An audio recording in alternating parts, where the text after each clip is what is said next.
This is Fresh Air. I'm Terry Gross. We're going to talk about how continuing racial inequality in America is in part a result of 20th century policies that mandated housing segregation, including in the North.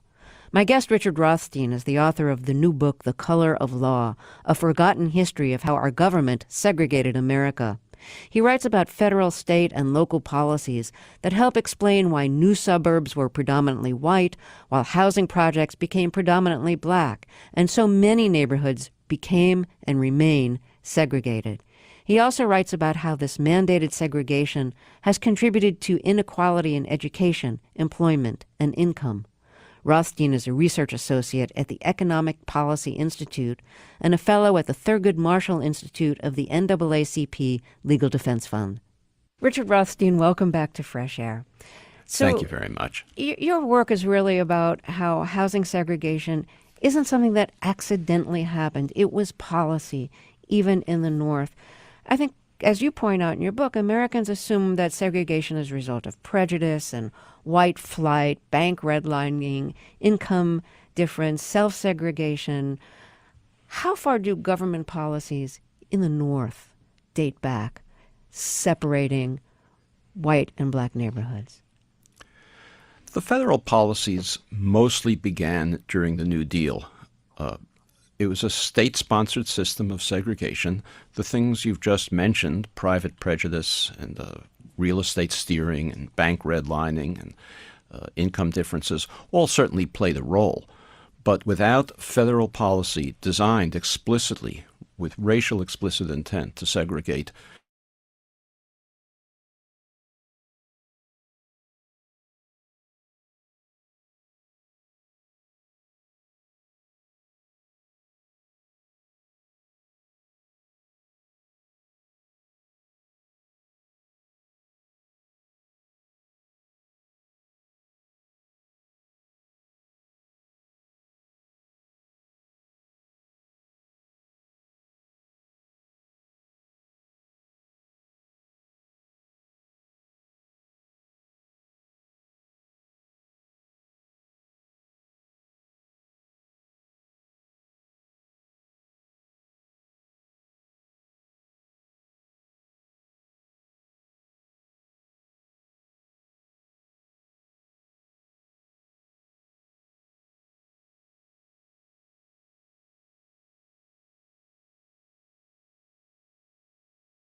anybody knows, and I describe in my book that certainly. This is Fresh Air. I'm Terry Gross. We're going to talk about how continuing racial inequality in America is in part a result of 20th century policies that mandated housing segregation, including in the North. My guest, Richard Rothstein, is the author of the new book, The Color of Law, A Forgotten History of How Our Government Segregated America. He writes about federal, state, and local policies that help explain why new suburbs were predominantly white, while housing projects became predominantly black, and so many neighborhoods became and remain segregated. He also writes about how this mandated segregation has contributed to inequality in education, employment, and income. Rothstein is a research associate at the Economic Policy Institute and a fellow at the Thurgood Marshall Institute of the NAACP Legal Defense Fund. Richard Rothstein, welcome back to Fresh Air. Thank you very much. Your work is really about how housing segregation isn't something that accidentally happened. It was policy, even in the North. I think, as you point out in your book, Americans assume that segregation is a result of prejudice and white flight, bank redlining, income difference, self-segregation. How far do government policies in the North date back, separating white and black neighborhoods? The federal policies mostly began during the New Deal. It was a state-sponsored system of segregation.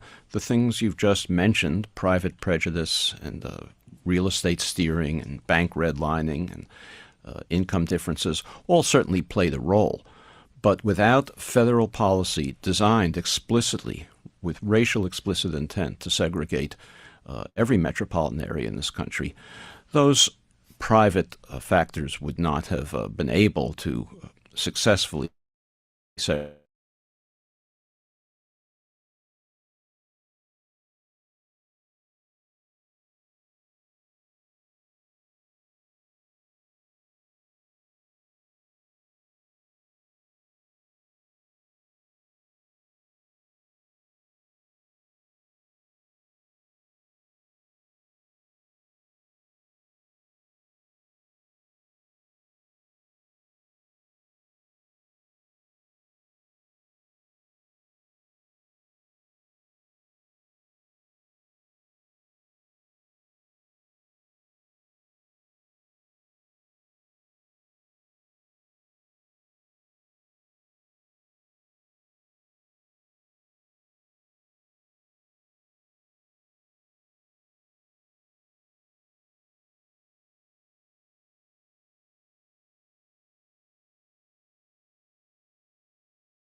Difference, self-segregation. How far do government policies in the North date back, separating white and black neighborhoods? The federal policies mostly began during the New Deal. It was a state-sponsored system of segregation. The things you've just mentioned, private prejudice and real estate steering and bank redlining and income differences, all certainly played a role. But without federal policy designed explicitly with racial explicit intent to segregate every metropolitan area in this country, those private factors would not have been able to successfully segregate their communities. So what are the policies in the New Deal that segregated housing? Well, there were two main policies in the New Deal. Immediately after Roosevelt took office in 1933, the Public Works Administration began to build the first civilian public housing in the country. And this was a time when there was an enormous housing shortage in the country. No construction was being done in the Depression. Many families were homeless. The Public Works Administration program in housing was primarily designed to provide housing to white, middle-class, lower middle-class families. The progressive aspect of it was that some projects were built for African Americans as well, but it was explicitly segregated, and in many cases, it segregated neighborhoods that had never known segregation before. So this went on throughout the country. What was the rationalization for that? Well, I think this is a difficult question to answer. I don't think anybody knows, and I describe in my book that certainly the Roosevelt administration was staffed with people who had racial assumptions that we would consider unacceptable today. It was not a liberal administration in these ways, except for the fact that it built some projects for African Americans, and that was very progressive. African Americans had gotten no federal help before the New Deal. The help they got was segregated, but and it was done throughout the country. There's some people who think that the federal government did this in order to gain Southern support for its economic programs. That's certainly part of the motivation, but Southerners never objected to integration in the North. They only wanted to make sure that they could preserve segregation in the South. We know that the Roosevelt administration was very prejudiced in other ways. We know that it refused to accept refugees from Nazi Germany, and there were many people who lost their lives as a result. So the fact that it was focused on preserving the racial hierarchy in this country is not surprising. So what was the second Roosevelt administration New Deal era program that created or enforced housing segregation? The second major one was the Federal Housing Administration, which was established in 1934, the year after the Public Works Administration. And the Federal Housing Administration is well known today by many people as an agency that would not insure mortgages for African Americans at redline communities. That was a minor part of what the federal government, what the FHA did in order to segregate metropolitan areas. The most important role of the Federal Housing Administration was it subsidized mass production builders of entire subdivisions, entire suburbs. And it did so with a requirement that no homes be sold to African Americans, and that every home in these subdivisions had a clause in the deed that prohibited resale to African Americans. So these two programs combined worked to segregate metropolitan areas in a way that they otherwise would not have been segregated. The public housing program separated African Americans from integrated neighborhoods. The Federal Housing Administration then subsidized white families to move out of urban areas into suburbs, all white suburbs, where African Americans were prohibited from following. And in what sense were African Americans prohibited from following whites into the suburbs? They were prohibited because the developers of these suburbs got bank loans on condition that they sell no homes to African Americans. It was a federal requirement that they get these bank loans only on condition that they not sell to African Americans. And the Federal Housing Administration required that deeds in these homes have what we now refer to as restrictive covenants, prohibitions on resale to African Americans. This was not an implicit program. It was not something that was hidden in any way. It was written out in the Federal Housing Administration's manuals that they gave to underwriters who were appraising properties for possible mortgage insurance. The involvement of the Federal Housing Administration in the development of these suburbs was very open, explicit, and well known. There was nothing secret about it. So what was the Federal Housing Authority's justification for excluding African Americans from buying homes in newly built suburbs?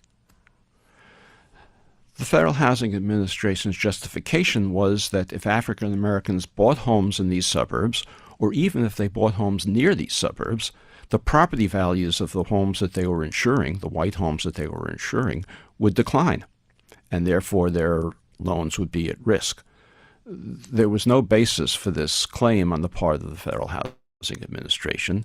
In fact, when African Americans tried to buy homes in all white neighborhoods or in mostly white neighborhoods, property values rose because African Americans were more willing to pay more for properties than whites were, simply because their housing supply was so restricted and they had so many fewer choices.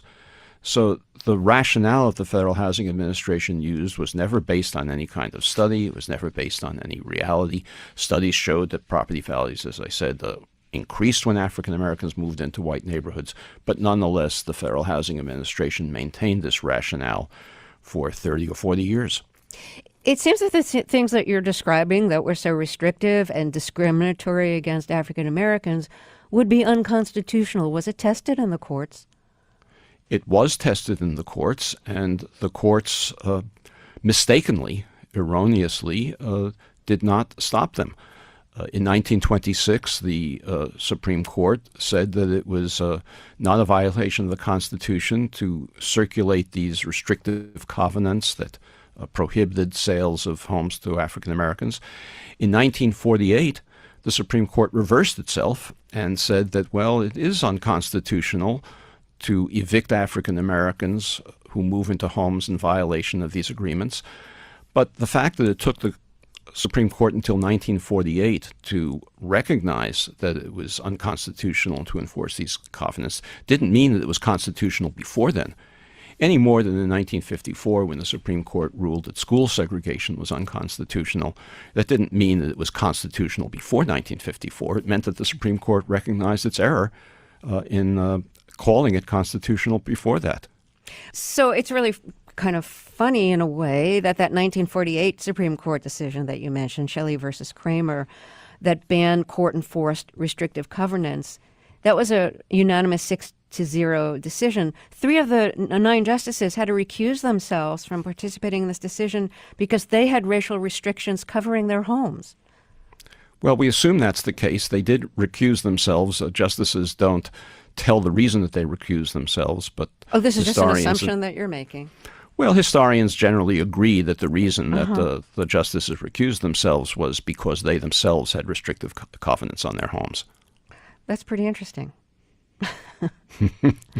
So in looking at these federal restrictions that we've been talking about, you would argue that this shows that the federal government did some social engineering in creating segregation in the North. Well, more than some social engineering, the entire northern metropolitan areas across the country are largely segregated because of these 2 programs. New York City, 85% of the subdivisions, the large subdivisions that were built in the New York City metropolitan area in the 1930s and 40s had FHA required restrictive covenants on them. So this was more than just a contribution. It was structuring the entire private market.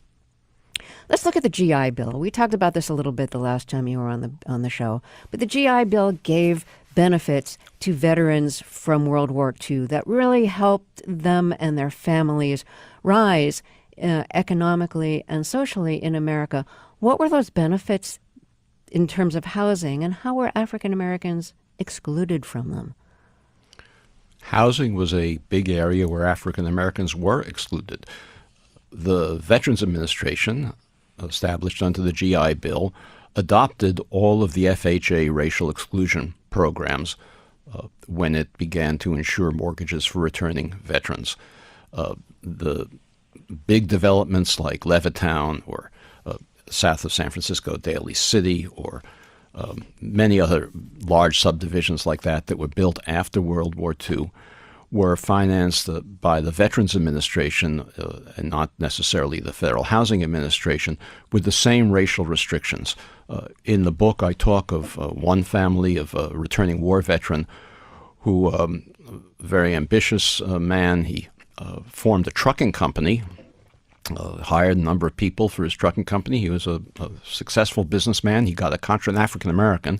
He got a contract from Levitt when he was building Levittown to deliver sheetrock to Levittown, but he and his family members were prohibited from buying homes in Levittown because of the FHA requirement. So the Veterans Administration, which did provide benefits in the area of education to African Americans, But when it came to housing, they were not permitted to move into areas that the Federal Housing Administration and the Veterans Administration had designated for whites. You know, the term redlining that you mentioned before comes from the development by the New Deal, by the federal government, of maps of every metropolitan area in the country. And those maps were color-coded by first the Homeowners Loan Corporation and then the Federal Housing Administration and then adopted by the Veterans Administration. And these color codes were designed to indicate where it was safe to insure mortgages. And anywhere where African Americans lived, anywhere where African Americans lived nearby, were colored red to indicate to appraisers that these neighborhoods were too risky to insure mortgages. And you have an example of such a map on the cover of your book. I do. So what was the explicit language in the GI Bill that excluded African Americans from the housing benefits? No, there was no explicit language in the GI Bill. This was all in the regulations of the Federal Housing Administration and the Veterans Administration, which adopted FHA policies. It was in something called the Underwriting Manual of the Federal Housing Administration, which said that incompatible racial groups should not be permitted to live in the same communities, meaning that loans to African Americans could not be insured. The Federal Housing Administration went so far as to require in one development, I have a picture of this in the book, a development in Detroit that it insured for white families. The FHA would not go ahead during World War II with this development unless the developer built a 6-foot-high wall, cement wall, separating his development from a nearby African American neighborhood to make sure that no African Americans could even walk into that neighborhood. The underwriting manual of the Federal Housing Administration recommended that highways be a good way to separate African American from white neighborhoods. So this was not a matter of law. It was a matter of government regulation, but it also wasn't hidden. So to sum up here, the GI Bill didn't explicitly say, black people, you don't get these benefits. But African Americans knew that they couldn't apply those benefits to most housing in white neighborhoods because they were exclusionary or, redlining restrictions. Well, not only they knew that they couldn't apply, but if they did apply, they would be turned down by the FHA. Right. So you write a little bit about how that inequity reverberates in society, that, for instance, if you don't own a home, you don't have equity in a home that might increase over time. If you don't have equity that's increased over time, you have less to leave your children if you die. So that's something that reverberates to the next generation. You don't have a tax deduction for mortgage on your taxes at the end of the year like homeowners do. So are there other ways you want to mention that just keeps reverberating? Well, I want to elaborate on what you just said. Today, African American incomes on average are about 60% of average white incomes. But African American wealth is about 5% of white wealth. Most middle-class families in this country gain their wealth from the equity they have in their homes. So this enormous difference between a 60% income ratio and a 5% wealth ratio is almost entirely attributable to federal housing policy implemented through the 20th century. Families that were prohibited, African American families that were prohibited from buying homes in the suburbs in the 1940s and 50s and even into the 60s by the Federal Housing Administration, gained none of the equity appreciation that whites gained. So I mentioned before the Daly City development south of San Francisco, or Levittown, or any of the others in between across the country. Those homes in the late 1940s and 1950s sold for about twice national median income. They were affordable to working-class families with an FHA or VA mortgage. African Americans were equally able to afford those homes as whites, but were prohibited from buying them. Today, those homes sell for $300,000, $400,000 at the minimum, 6-8 times national median income. Those homes are now unaffordable to African Americans. So in 1968, we passed the Fair Housing Act that said, in effect, okay, African Americans, you're now free to buy homes in Daly City or Levittown or any of the other suburbs in between.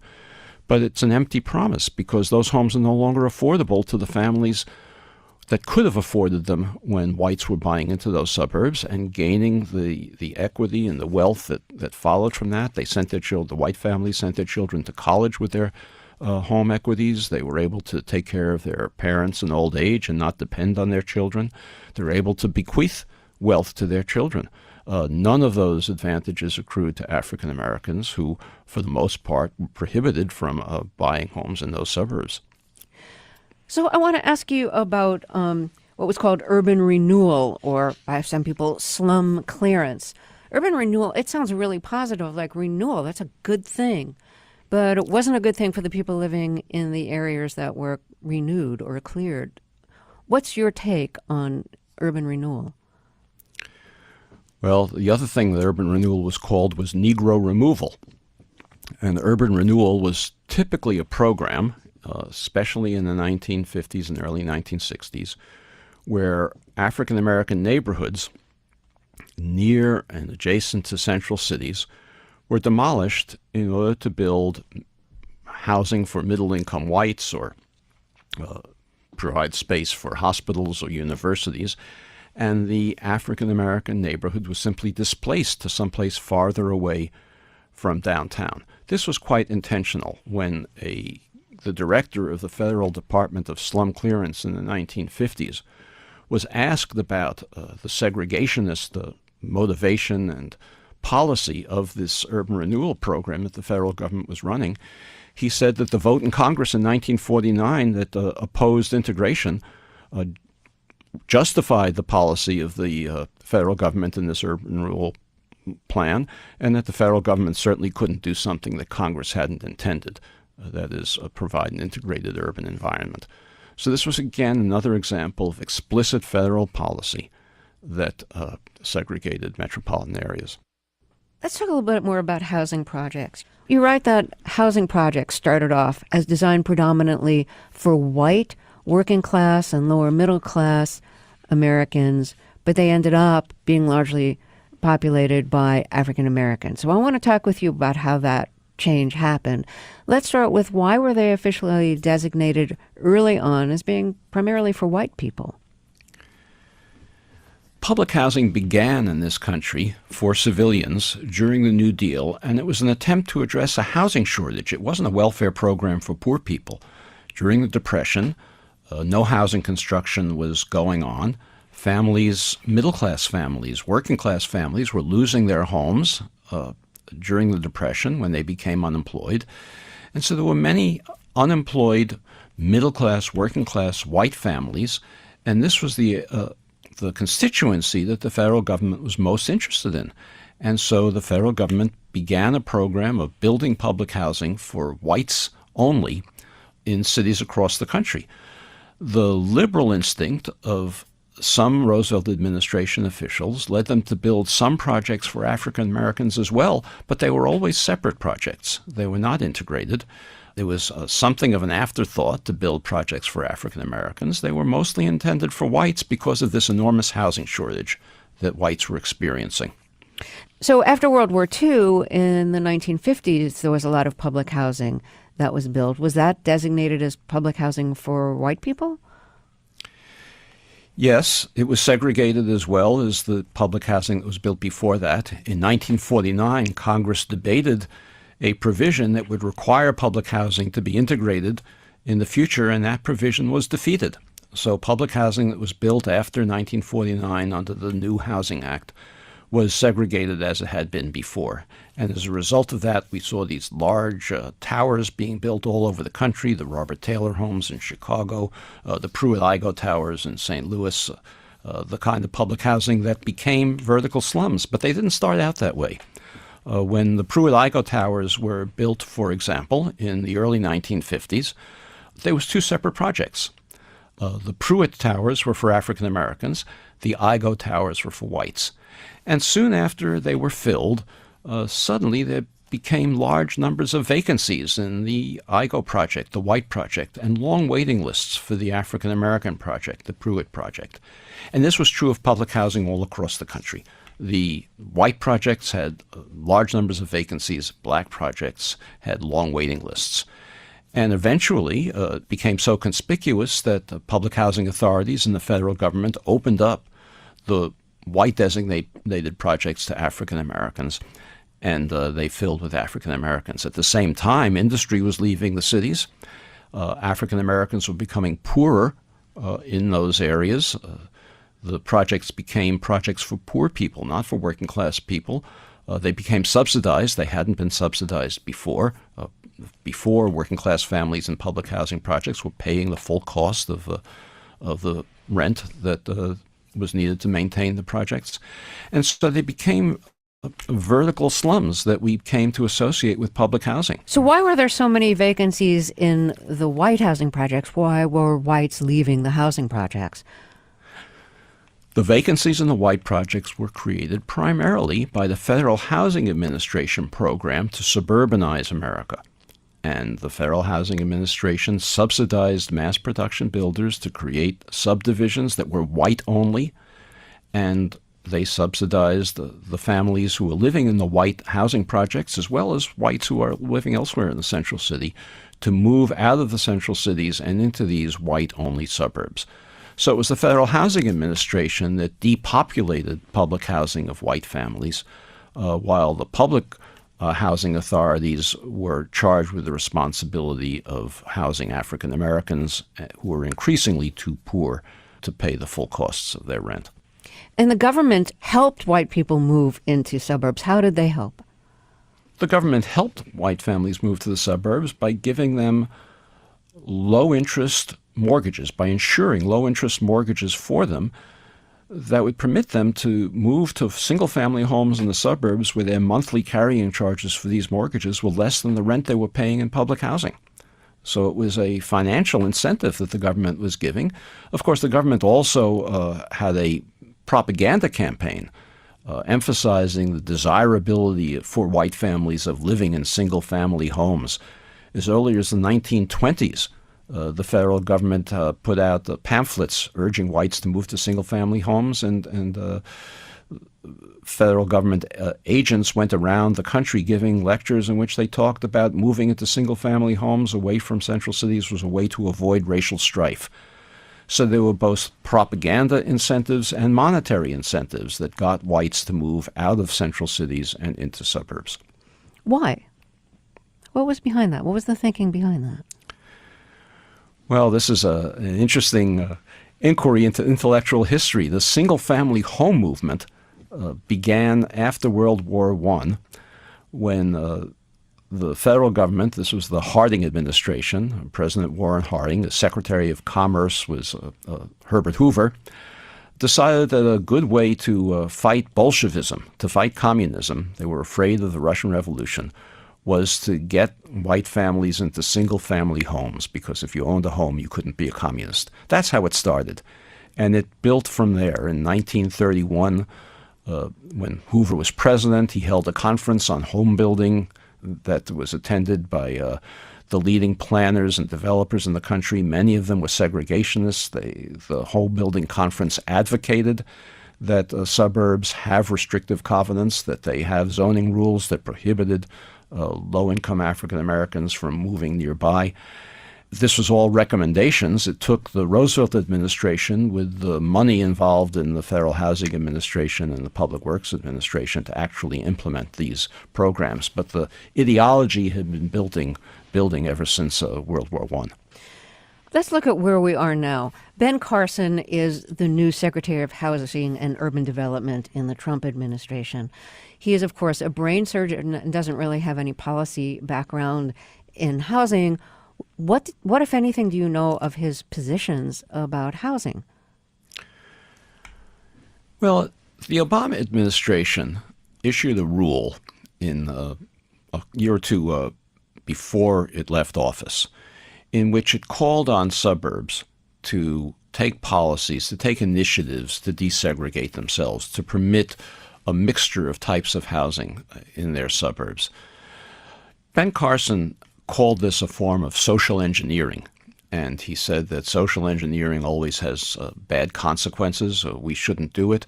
What he didn't recognize was that the segregation that this rule was intended to address was itself social engineering, and the Obama administration's rule is an attempt to undo social engineering.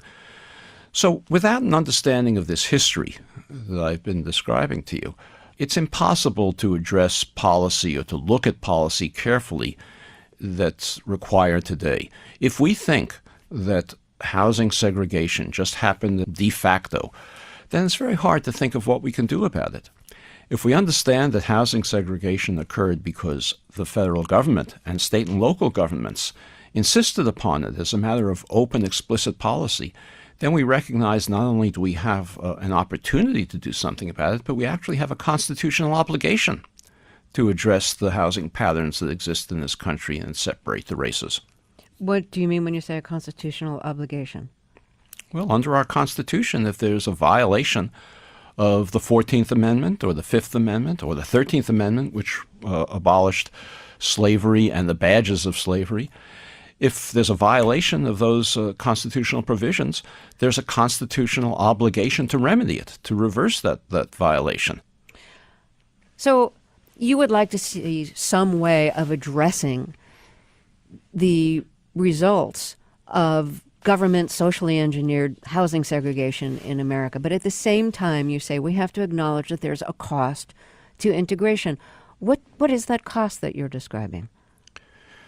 Well, if African Americans, low-income African Americans, are permitted to move into suburbs that now have a diverse stock of housing and that are more integrated both economically and by race, more money will have to be spent in schools, for example, to provide remedial help for children who may have grown up in much less advantaged neighborhoods than the neighborhoods that they're moving into.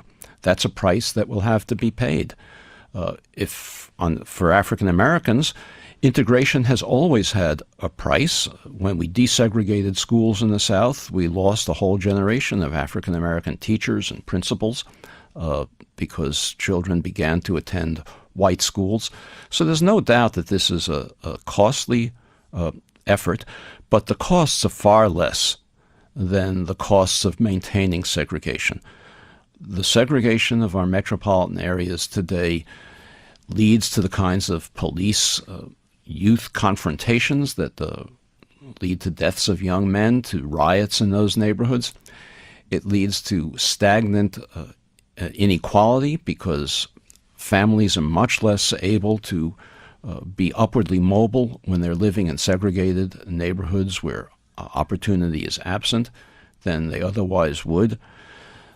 So the costs of integration are much less than the costs of maintaining our present system. And if we want greater equality in this society, if we want a lowering of the hostility between police and young African American men, we need to take steps to desegregate, even if small prices have to be paid for it. Ta-Nehisi Coates, who had a pretty famous piece, I guess it was a couple of years ago, that was a cover story in The Atlantic that was a good deal of the whole edition of The Atlantic, recommended reparations after describing some of the kinds of housing discrimination and segregation that you've been researching for years. Do you support reparations as a remedy for the kind of discrimination that African Americans have faced in housing? Well, I prefer the term remedies to reparations because it's a much broader term. If we, for example, provided rules that prohibited suburbs from maintaining ordinances that prohibited the construction of townhouses or single-family homes on smaller lot sizes than are presently required, that's a policy that would serve to desegregate. It's not what people normally think of as reparations, which is a monetary payment. If we understood this history of residential segregation and understood the lack of opportunity that African Americans have as a result and reinstituted, for example, more affirmative action programs for African Americans whose opportunities had been limited from living in segregated neighborhoods, that would be an important policy advance. It's not a monetary grant. So reparations are part of the kinds of policies, perhaps, that we need to implement. But I think that we need to think more broadly in terms of policy and remedies and not simply about a monetary payment. But if people prefer to think of reparations more broadly as including these kinds of policies, I certainly have no objection to the term. Do you remember the first time you had a kind of aha moment about government-mandated housing segregation, the first time you discovered it in an official document? In 2007, I read a Supreme Court decision in which the court prohibited the cities of Louisville and Seattle from implementing a very token integration plan in their schools. They gave students, high school students, a choice of which school to go to, but if their choice would increase the imbalance, the racial imbalance of the high school that they applied to, their choice would not be honored in favor of a student who would help to balance the school. The Supreme Court prohibited those plans on the grounds that the schools in Seattle and Louisville were segregated because the neighborhoods in which they were located were segregated, and the neighborhoods in which they were located were segregated for de facto reasons, because of non-governmental actions, because of private prejudice, because of real estate steering, because of families preferring to live with others of the same race. And both the controlling opinion written by Chief Justice Roberts and the dissenting opinion written by Stephen Breyer both agreed that Louisville and Seattle were segregated not by government action. And I remembered a few facts from reading long ago that made me think that this was not an accurate representation of Louisville and Seattle's history. I remembered reading, for example, about a case in Louisville in the 1950s when a white family sold a home to a black family, and the white seller was prosecuted, convicted, and jailed on the grounds of sedition by the state of Kentucky for having sold a home to an African American. So this was not a de facto situation. Segregation in Louisville and Seattle were both maintained by government policy. How has your research into government-mandated segregation in housing in America changed your view of race in America? I think it made me somewhat more hopeful that if we could understand this history, we might be able to address some of these problems. Because I realized that although there's certainly a lot of private prejudice involved in this country, there's still racial hostility in individuals, but I also realized that much of this has been structured by government policy, and different government policies might structure different attitudes as well. It's true, it's a chicken and egg situation. Both private attitudes influence government policy and government policies influence private attitudes. But I hadn't realized until I did this research how much and how powerful government policy was in creating the racial separation that we have today in this country. Richard Rothstein, I want to thank you so much for talking with us. Thank you very much. Richard Rothstein is the author of the new book, The Color of Law.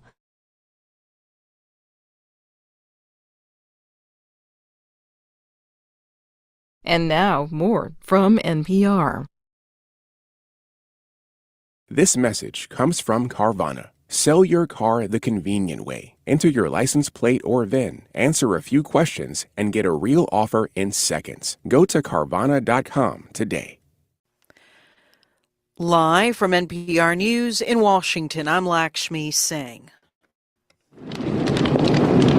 Structures engulfed in flames is seen across the Los Angeles area for yet another day. At least 5 deaths are now linked to the fires, which have multiplied to 5. One of the biggest is the Eaton fire. This latest update from Fire Chief Anthony Maroney. In the years after slavery was abolished, many in the South scrambled to find cheap labor. To compensate, states from Maryland to Alabama and Florida began the practice of convict leasing. Toward the end of the 19th century and in the early decades of the 20th century, Southern states leased prisoners to mining operations, farms, and companies building the railroad. The deal was a moneymaker for the states, local law enforcement officials, and the companies. Many Southern states ended the practice by the beginning of the 1900s, but it continued in Alabama until 1928. Doug Blackman has investigated convict leasing for the Wall Street Journal. He says that in the beginning, many black prisoners were simply sent back to the farms on which they had worked as slaves. By the time you get a little ways into the 20th century, this has essentially become a labor practice to provide workers for very large-scale, massive coal mining operations, and to a lesser degree, lumbering operations in the swamps of South Alabama and Florida. Were white prisoners not also leased out? There were. We've pieced back together those records that exist, and generally the population of those who were sent into labor ran about 85 to 95% black. And this was all legal? It was, and particularly in its last decades, it was a highly organized, in some respects, closely documented system. And in fact, the 13th Amendment to the Constitution, which abolished slavery in 1865, has a provision that allows for the involuntary servitude of duly convicted prisoners. The question that sort of haunts all of this, though, is the fairly overwhelming evidence that there were many thousands of individuals pressed into labor through this practice who had been arrested on trivial or almost non-existent kinds of charges. And it's also very clear as you reconstruct this that there were profound financial incentives that had been created which fed this system so that county sheriffs and other local officials made a great deal of money personally off fulfilling these labor contracts for the private companies that were involved. So you could end up doing hard labor even if you hadn't committed a crime that would seem to merit that. A very common circumstance involving thousands and thousands of individuals that we found was, for instance, a young black man would be arrested and charged with vagrancy, which is the crime of not having a job, or gaming, which would essentially be being at the site of a dice game on a Sunday in a black community, something like that. Within a day or two, fairly summary judgment, they'd be convicted of the crime, fined $5 or $10 by a judge, which was a fairly substantial sum in, say, 1908. And most of these individuals in that period of time couldn't pay a $5 or $10 fine to begin with, and so they would be sentenced to be leased to a company, and then the fine would be paid out of the proceeds of the lease. But what became most dramatic was that in addition to the fines, these individuals had to pay a variety of fees, a fee to the sheriff, a fee to the witnesses who testified against them, a fee to the deputy sheriff who brought them in, a fee to a court clerk, and those fees would add up to a much larger sum. And in the end, many, many hundreds of people in the end were sentenced to terms of a year or 2 years of hard labor in a coal mine for a crime like vagrancy. This leasing, was this a good revenue producer for the states? It was a tremendous revenue producer, particularly in Alabama. We've gone back and calculated, and in the period for which records can be reconstructed, between about the turn of the century and 1920, this was not the majority, but it was often one of, if not the largest source of funds that the state had.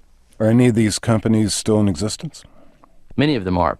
There were dozens of American companies who participated in the practice, dozens just in Alabama. If you extend it across all the southern states, there may well have been hundreds. We focused on Alabama because the practice lasted so long there. And of those, many, many of these companies survive today in one form or another. One of them that is still today and existed as the same entity at the time this was happening was U.S. Steel Corporation, which purchased an Alabama company in 1907 that was engaged in this practice and merged with the company and made it a subsidiary, and then continued with the practice of convict leasing for a number of years after that. But there are also other companies that have a less direct lineage, companies like a New York Stock Exchange traded company called Walter Industries, which has a number of different industrial units, and one being Jim Walter Homes. But one of its units is called Sloss Industries, and that's a descendant over the course of a couple of mergers from another of the heaviest users of convict laborers at the turn of the century. You got all this from public records. I wonder if the companies have kept any records on this use of leased prisoners. For the most part, the companies that I've talked to are as unaware of this history as anyone else, and they reacted with surprise that this was in their past. In the case of U.S. Steel, they went back into their records and were helpful to a degree in trying to determine what documentation there was. they found very, very little. One memo from 1913 that referenced this practice, a map of a particular site that had a notation on it, those kinds of things. I haven't been able to discover much in the way of actual corporate records. What might be out there elsewhere is hard to know. It's ugly, but it doesn't seem too surprising, is it, considering that rehabilitation is a more modern concept of prisons? Well, I think that's true. It's also true, though, that there was an active debate even at this point in time about whether this was a good idea. Even among Alabamans, there was an active discussion among the political leaders about whether this ought to be happening, whether or not this amounted to a cruel regime, and also very specifically about whether there were large numbers of people ending up in the mines solely because of the financial incentives that had been created for local officials. And so, on the one hand, the system is a cruder form, perhaps, of privatized penal systems of today, but that may gloss over the depth of the mistreatment of individuals which occurred, which was really extraordinarily severe. And the conditions that existed in these prison mines, as described in these documents from that period, were brutal, is something of an understatement. Tell me how you found out about this.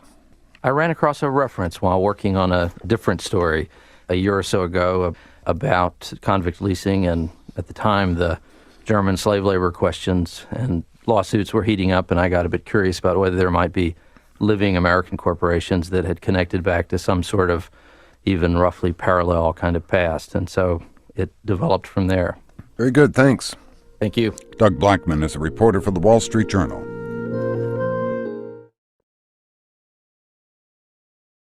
Heads up to Girl Scout cookie fans. 2 cookie flavors will be discontinued after this year. But do not fret, your Thin Mints are safe. NPR's Neda Ulabi has more.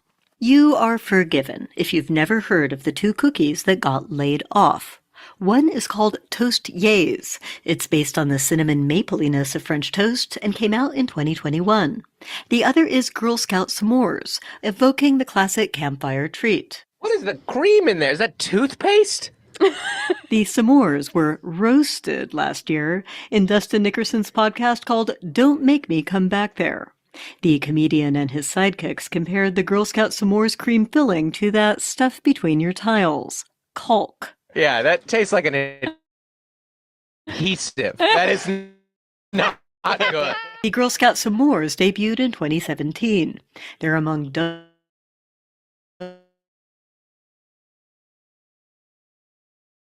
of cookies that have been added and discontinued since Girl Scouts first started selling them to raise money more than 100 years ago. Remember?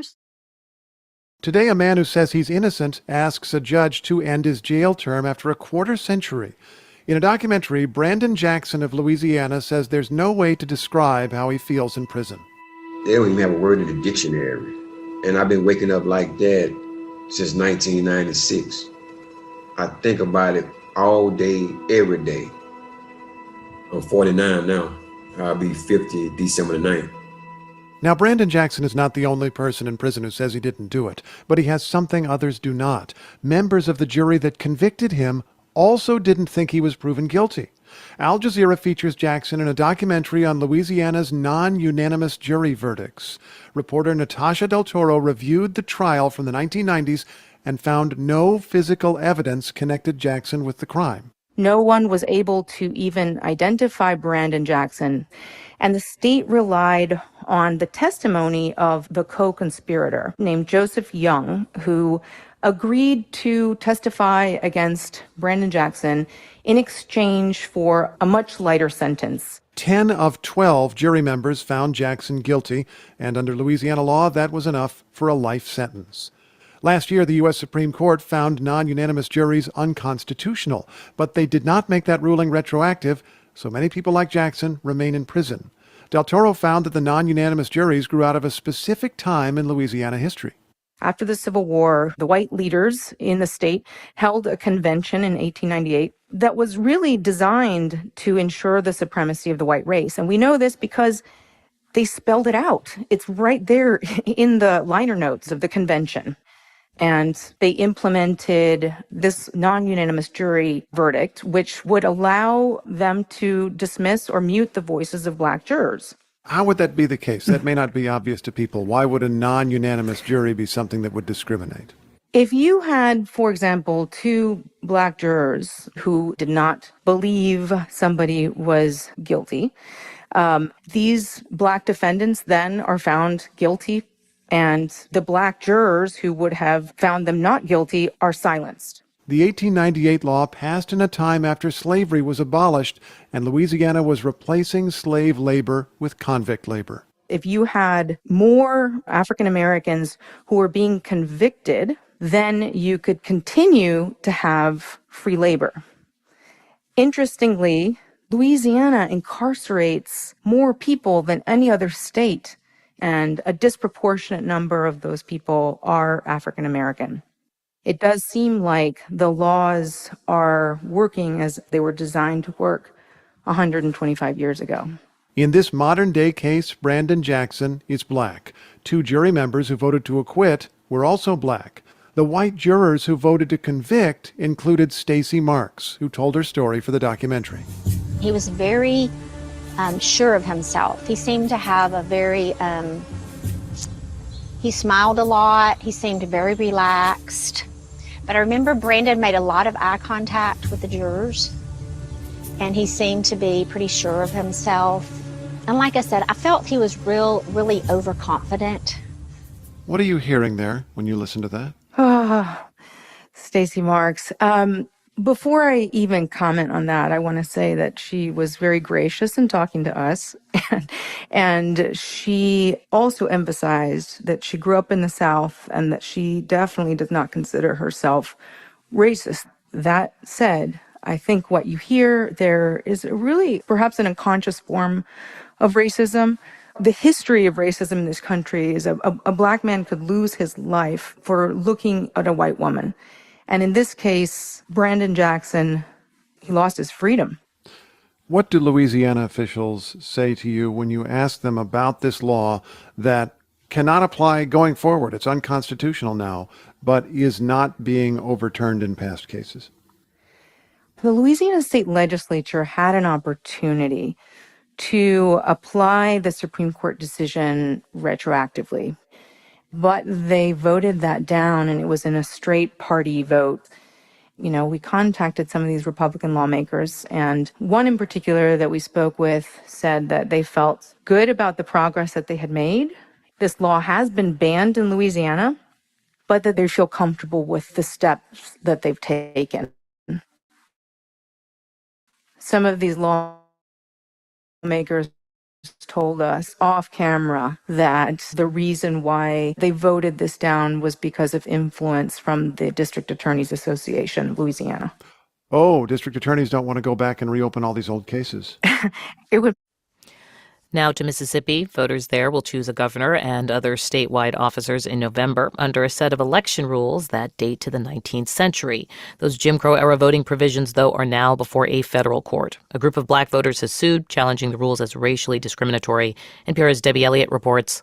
The target of the lawsuit is what was called the Mississippi Plan. The Mississippi Plan was a plan that was created in creating the 1890 Constitution to take political power out of the hands of African Americans, and it was extremely effective. Paloma Wu is an attorney with the Southern Poverty Law Center. It was famous because it was headlined to keep political power in the hands of white people who were outnumbered by freed black people and their descendants. The framers explicitly stated it is the manifest intention of this convention to secure to the state of Mississippi white supremacy.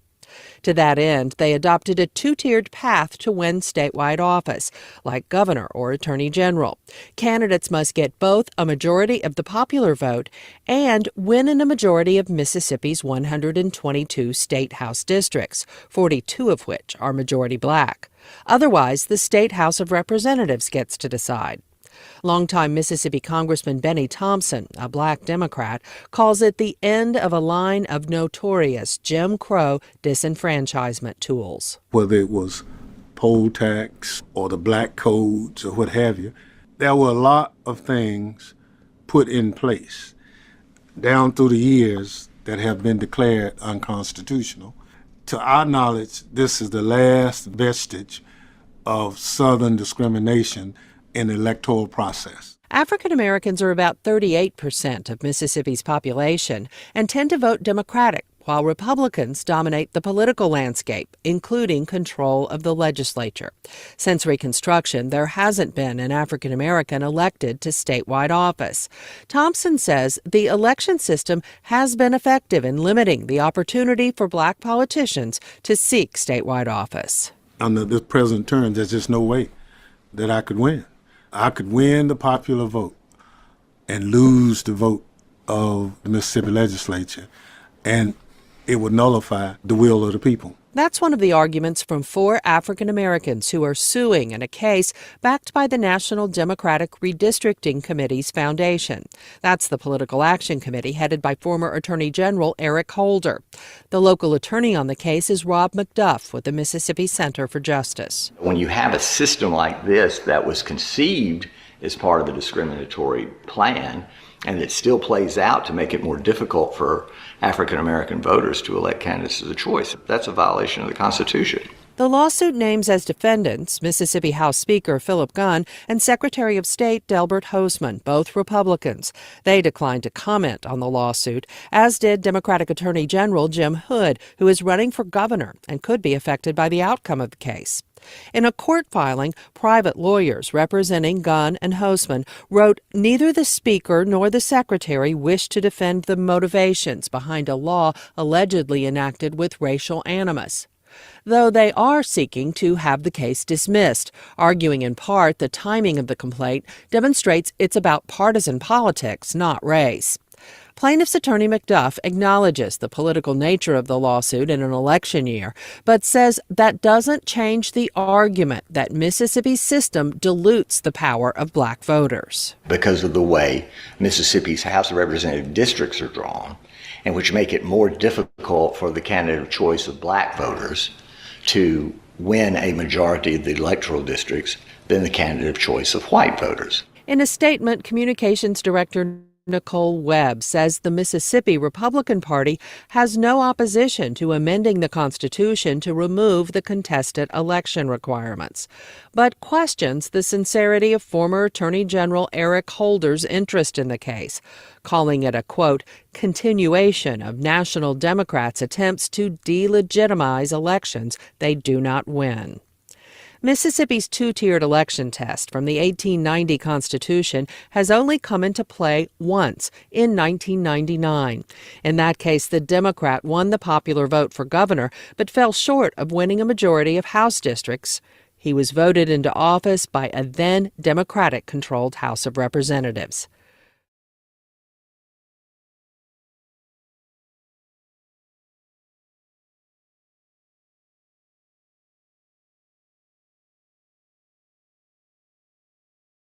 A grassroots Be a lot of work. It would be a lot of work. There's a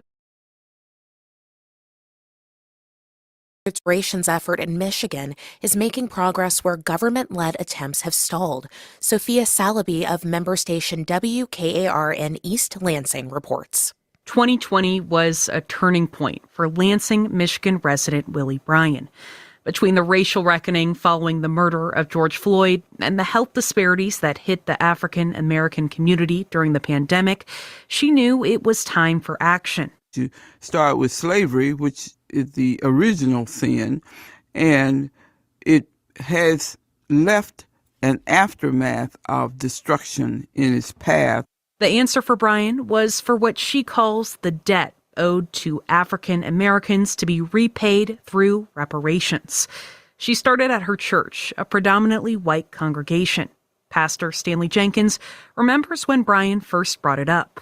And my first reaction was, well, that'll never work. And then immediately I said, let's do it. Most of the church stood behind them, pledging $100,000 over the course of 10 years. $80,000 of that came from contributions from individual congregants. There was a sense that people were waiting, even if they didn't know it, for somebody to take that first step. The initiative became known as the Justice League of Greater Lansing. They visited many houses of worship in the area to explain their mission. One church committed half of the money it received through the sale of its rectory. people have written the Justice League into their wills. Last December, the church received a 3-year commitment from another congregation in Lansing to contribute from its endowment. I mean, Justice League, who doesn't want to be part of the Justice League? Right? You guys did great on that name. Pastor Tom Arthur presented the check. We have one of these big checks, and here it is. This is to the Justice League for $3,684. So now, after less than 3 years, the organization has collected around $400,000. For Brian, her work in Michigan is only the beginning. Ideally, the national government would be healing those wounds, but that hasn't happened. We want to influence the state government. That hasn't happened. She points to a bill to just study federal reparations, first introduced by the late Michigan Congressman John Conyers 30 years ago, that has seen little action since. In the city of Detroit, a reparations task force has experienced vacancies and holdups that may delay the report it was charged with releasing this year. As a grassroots organization, we want to influence the top level. We want to go from the bottom up and say, hey, look, the populace would like to see people be made whole. And now the Justice League is experiencing its own turning point. For the first time, money from its fund will soon be redistributed as academic scholarships. The League's president, Prince Salas, says he wants people in his generation to be able to stay in the area with the help of money from the fund for homeownership and business support. If that ambition and drive and creativity is not coupled with financial stability and a foundation, it can't grow. For Salas and Brian, the core of reparations is to repair, and they see their work as a step in the right direction to normalize what they think fixing the country could look like. For NPR News, I'm Sophia Salaby.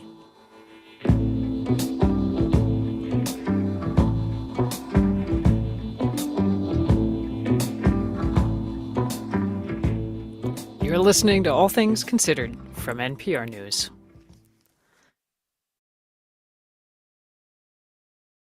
And now, more from NPR. This message comes from Carvana. Sell your car the convenient way. Enter your license plate or VIN, answer a few questions, and get a real offer in seconds. Go to Carvana.com today. Live from NPR News in Washington, I'm Lakshmi Singh. Structures engulfed in flames as seen across the Los Angeles area for yet another day. The government, it's the government, it's the government.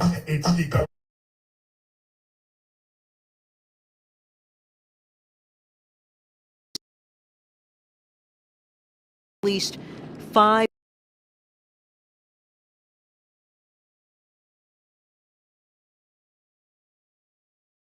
The government, it's the government, it's the government, it's the government, it's the government, the government, the government, it's the government, it's the government, the government, it's the government, it's the government, it's the government, the government, the government, it's the government, it's the government, the government, it's the government, it's the government, it's the government, the government.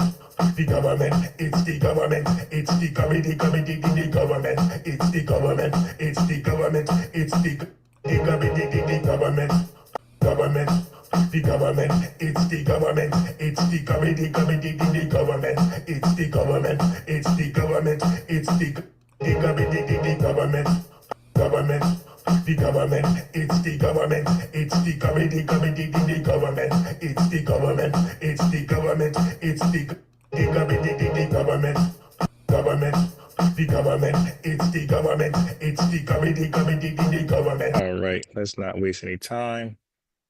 Let's get right to it. So Jamaica got the independence from the UK. Congratulations. But everything wasn't greener on the other side. No matter how green that flag is, it was not greener on the other side.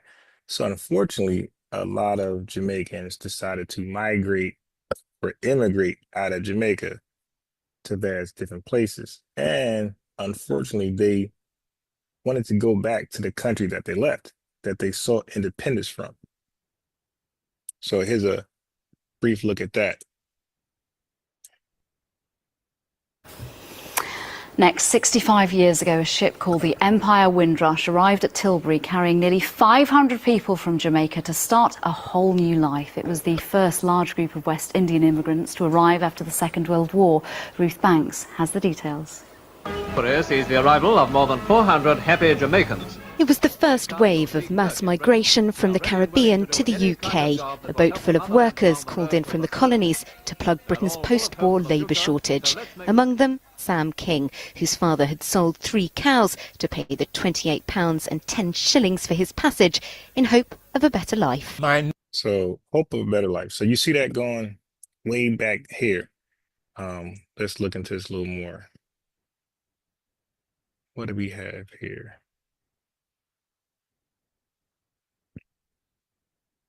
Anything on this?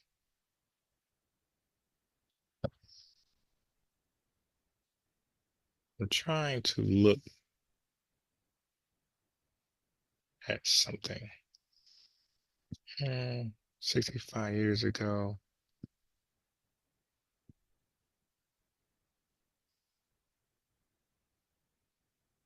Here we go. 1945. Okay, so 1945, they were fleeing their country back into the country where they got independence from. Okay, so in 1945, FBAs were dealing with a heavy case of Jim Crow. Okay, so of course, when some Jamaicans got to the dock of the UK government was reluctant to let them off the ship. And it wasn't really like a warm embracement. They kind of like resented people from the West Indies coming back to the country. So of course they were immediately impacted with British racism and discrimination. You can imagine. Okay, but from here, this has been a common thing with Jamaicans, which is unfortunate, but a lot of them want to get out of Jamaica. Okay, something is happening in Jamaica where they felt like maybe independence wasn't the best thing. They weren't capable of governing themselves correctly, righteously, and producing work and food for their citizens. So a lot of people are leaving Jamaica, even up to now, for their own reasons. And they're fleeing into countries mostly like the UK, Canada, and here in America. But so you'll say, well, why did the disdain and hatred, envy and jealousy for FBAs? And I try to like rationalize it, and I say, well, maybe because they're trying to get out of their condition and they're met with adversity leaving their country, and maybe they see other Black folks from the diaspora immigrating with no problem, and maybe that's some jealousy. And when they see FBAs, I'm just trying to think for them, trying to justify their hatred and jealousy. Maybe when they see FBAs, they think we immigrated here somehow. And they feel like we're not taking advantage as immigrants. This is their mindset, possibly. FBAs as immigrants in America, they're not taking full advantage of opportunities in America. We would love to replace them and take advantage of those opportunities. And maybe they just don't fully understand we're not immigrants. This is actually our country. We built it. And with that lack of knowledge is probably some of the confusion and where the hatred begins. And then you have the stereotypes about us to justify why they hate us, because they really have no real good reason to hate us. They don't know us until they got here, and they don't know our history prior to coming here. Why have you come this week instead of next week? Well, I would like to be at the band. Do you have a job to come to? Well, actually, no. So they're coming to the UK with no work. So of course that's an issue for the UK citizens and the government. That's going to be some talking points for them to like not want to welcome them to their country. Expecting to work and study meanwhile, but I think I will get a job quick with the profession that I possess.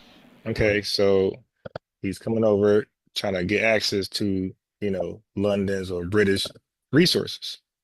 Okay, some resources that some British people might be denied. So you can see why they would have a certain feeling. What do you do? Why you come this week Yes. instead of next week? Yeah, get over. Well, at home, Lay down.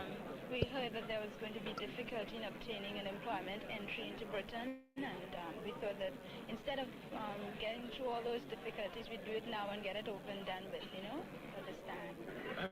Have you a job to go to in England? No, not particularly. No job to go to. They just anything. I mean, so I'm kind of like confused because they're leaving Jamaica because there are no jobs. They come into UK, no jobs. I guess it's better to be jobless in New England than it is in Jamaica. What sort of job do you want? Well, I'd like a job with a newspaper firm or with the radio network or something like that. I like journalism. Did you try and find a job before you left the West Indies? Did you write to people? No, well, you see, it happened so quickly. I made up I'm just in a hurry, and I had no time to write. I'm not in a hurry. I wanted to get the hell out of Jamaica. I have a plan. You have a plan? Yes. What is your plan?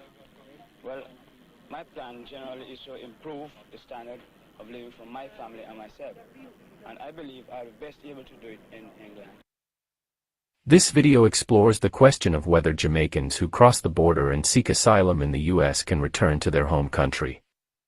It also provides some information on the asylum process and the challenges faced by Jamaican asylum seekers. Many Jamaicans who flee their country due to persecution or fear of persecution may seek asylum in the United States. Asylum is a form of protection granted by the U.S. government to people who meet the definition of a refugee under U.S. law.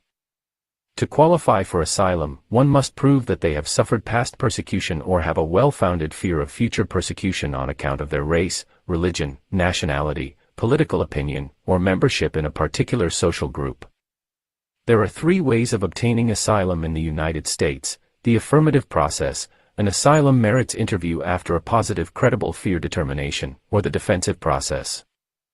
The affirmative process involves submitting an application for asylum to the U.S. Citizenship and Immigration Services, USCIS, within 1 year of arrival in the U.S. All right, that's all. I just want you to understand they got the asylum seekers, okay?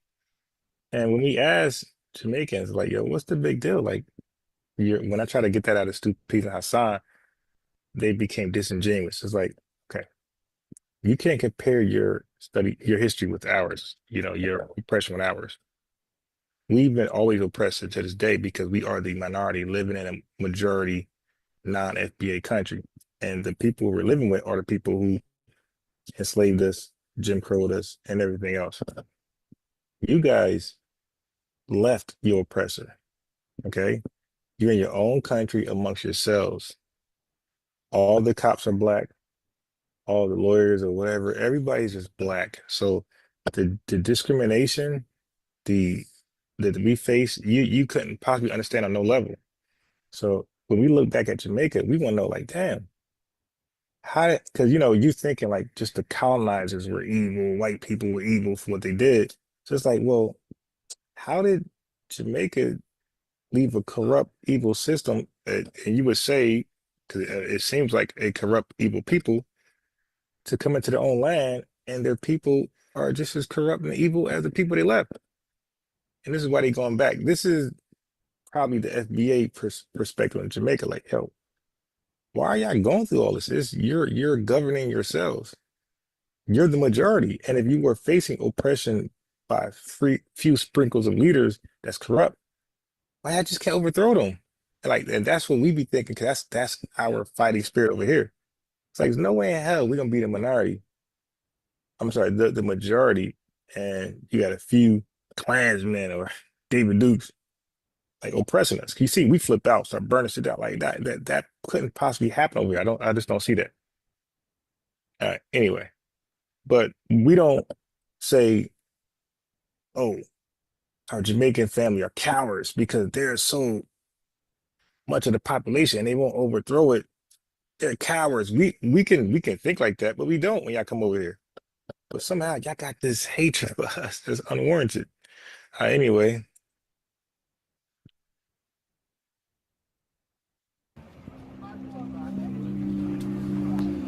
For many decades, Jamaicans were actively encouraged by the British government to leave their homes and come to the UK. That open invitation has over time become less and less welcoming. This week, the country awaited the controversial return of citizens, some of whom haven't stepped on Jamaican soil in decades. These deportations are big news, not just in the UK, but here in Jamaica. And generally, the prevailing view splits into two. The first is, what were they thinking? They knew they could get deported if they committed a crime, but they still did. The second... Okay, so there you go. They're fleeing to other countries with this criminal background, and they're starting a new life. The UK ain't doing a background check. They're told, even over here in Canada, hey, you commit a crime, you're deported, period. So now they claim to be seeking a better life. Then they'll go seek a better life, get better opportunities, and then there you go, commit crimes and get deported. It's like, what? Like, so what was the sacrifice? Weren't you leaving to have a better opportunity for your family? Did you go to another country? And just wow. Second, though, is that particularly for those people who came to the UK when they were children, it seems to be quite a dispassionate, unsympathetic thing to do to people that are far more British than Jamaican. Rayan Crawford says he came to the UK when he was 12, 22 years ago. He's now staying with his sister, who stayed behind in Jamaica. This is the first day in a country he only has grainy memories of. I've been with my partner about 14 years. I've been with my partner, we have 2 kids. Were you trying to be a shatta in the UK? Back in the UK, I've got my dad who lives in the UK, and I'm just here. Do you feel British or Jamaican? I feel British. I was there for... There you go. There you go. They are so quick. They are so quick to drop their Jamaican pride. Okay? They're so quick to leech on, tether on a different identity. Okay? So he just asked him, do you feel more Jamaican or British? I just can't believe the answer. One more time. Do you feel more Jamaican or British? I'm a child. I went to school. British or Jamaican? Okay. And I'm just here. Do you feel British or Jamaican? I feel British. I was there from a child. I went to school there. I went to college there. I spent my whole life there. You know, it's crazy. Then I come over there bringing the Jamaican flags and fly them. I mean, it's just amazing to me. The dude said, like, the hell with Jamaica. You know, Marcus Garvey said he'll never go back. So what's up with that?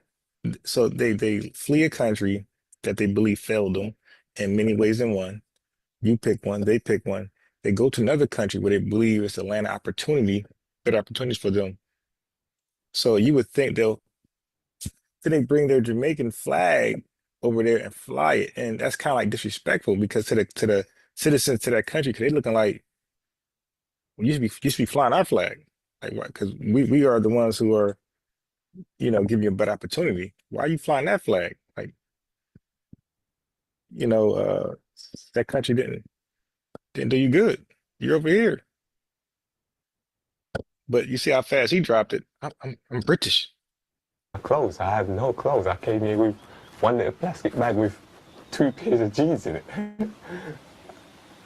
So everything is still in the UK. Rayan was convicted of burglary 3 years ago and spent 12 months in prison. Since then, he's been fighting his deportation. 2 weeks ago, he was detained, and on Tuesday, his final pleas for mercy fell on deaf ears. Right. So you're supposed to be seeking work, better opportunities, school, and you over here committing burglaries, and amazing. Yeah, I mean, you can't make this shit up. And they got deported, and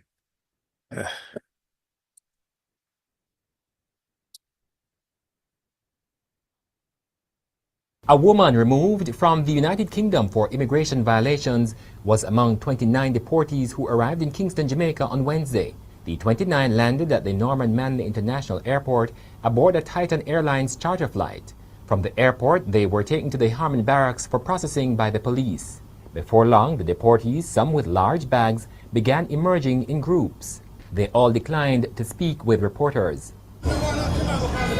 Oswald Dawkins, the president of the National Organization for Deported Migrants, also turned up at Harmon Barracks.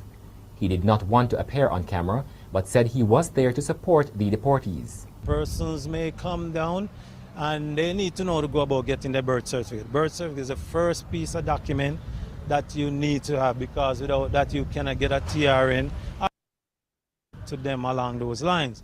Henry Moses was at Harmon Barracks to identify a deportee now in his 40s. He said the man left Jamaica when he was a toddler. He left there at 5, you know.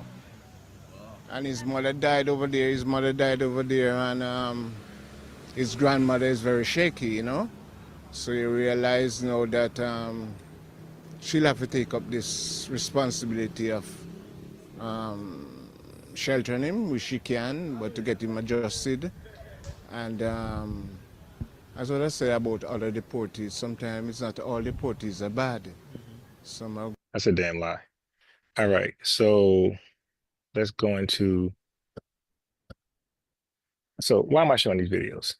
I'm showing you the videos because you will have Jamaicans lie to you on two hands. One hand, they will say the hatred and racial crazy stereotypes they have against FBAs come from their mothers, right? Their mothers just make up stories about FBAs where on their brain 24/7, and they'll incept their kids to come over here, have this view on FBAs. And on the other hand, some Jamaicans would say, well, they got it from the movies, right? The movies depict FBAs and, you know, Batman roles. But Jamaica is full of Batman, full of criminals. That's why people are getting out, getting away to seek a better life. But the movie thing falls on deaf ears because at the very best, it's 50-50. You could see 50% bad movies of FBA, and you could see 50 movies that got us on a great light or normal light. So how do you justify just focusing on the Menace to Society, Boys in the Hood movies to say that's how FBAs are? Why not look at Waiting to Exhale, you know, the Wayans brothers movie, like Mo Better Blues? Why is it Malcolm X? Why is it always like? That's because you want to believe that. You want to believe that about us, and all of you are trying to get out Jamaica. So it's not this great land you're claiming it to be. You were trying to get out as soon as you got your independence. You realize, oh, we just made a big mistake.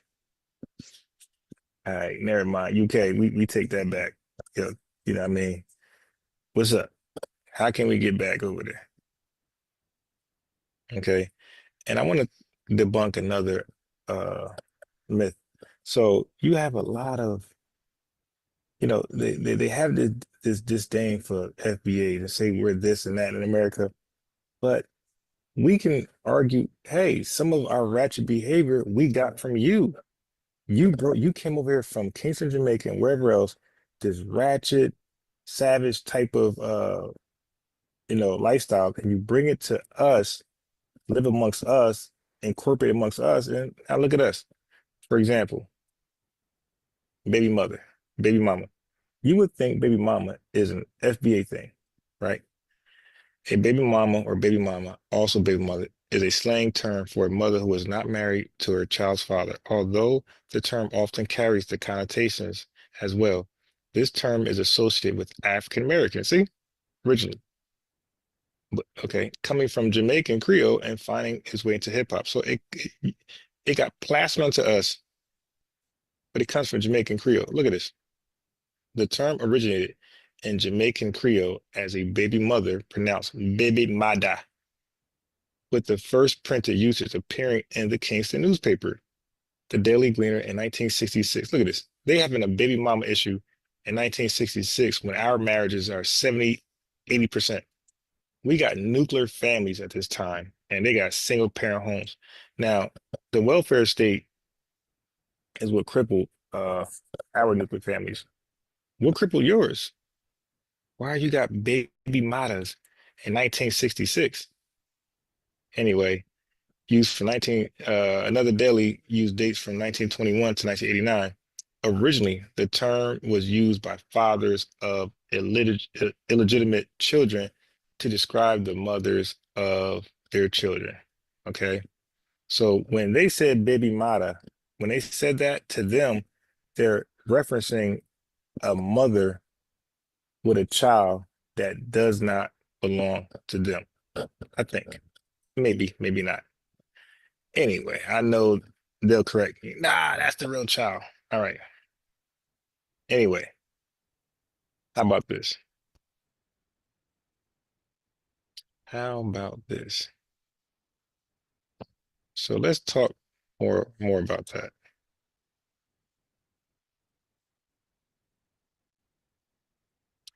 Let's talk more about that.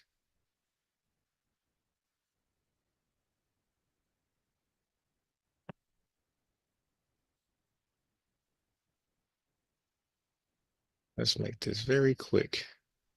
Okay.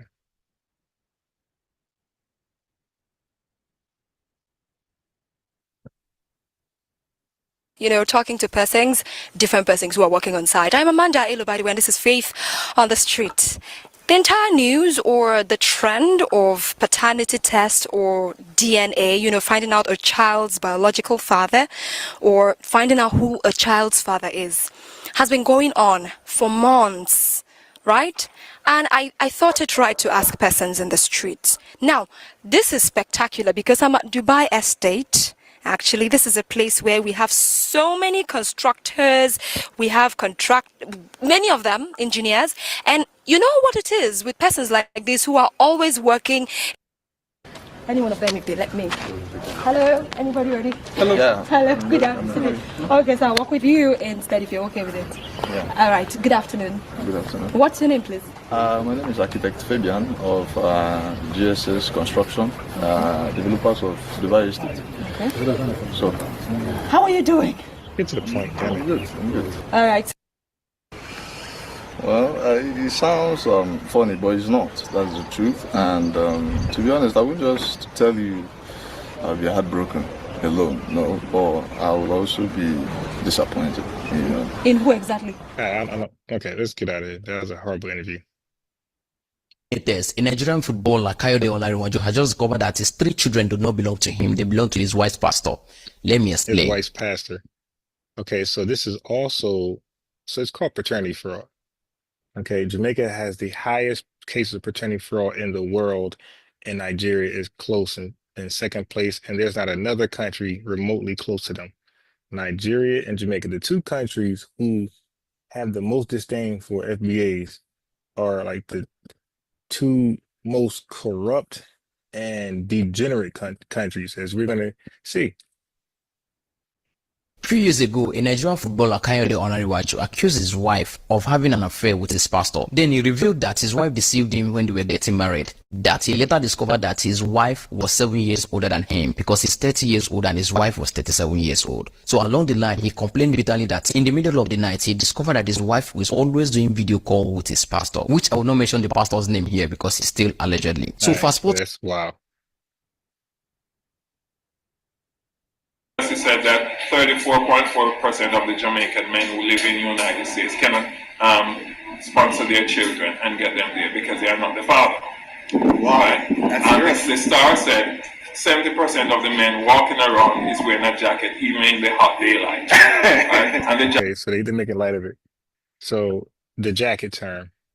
Okay, so if a Jamaican woman has a child, right, and she's like just screwing everybody, just reckless sex, way worse than over here in America. So much so that she has no idea, on average, like damn near average, they have no idea who the baby daddy is. So they pretty much any, mini, miny, mo men, and they call giving a man a jacket. So if she said, you the daddy, that's called she's giving you the jacket as a father. Like you got put on a jacket and become this child's father. Okay, and they could just any mini money you, any mini money mo you. Like you're the dad. I don't know you, Bonquisha. What you talking about? No. We had sex. You're the dad, and just like that in Jamaica, he's the dad. So that's why he says 70% of these men come over here. They got jackets in Jamaica, and they're running from their baby madas. Okay, there's more.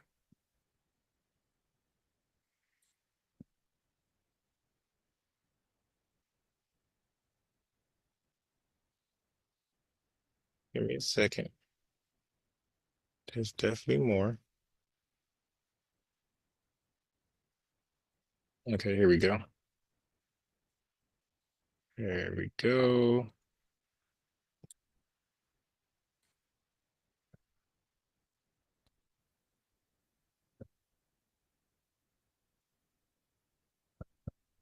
So, yo, Jamaica, right? I learned this in university still. Like I actually did a course on this.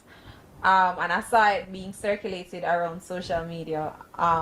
So Jamaica has the highest paternity fraud in the world with 34.6%. I learned this in first year university, right?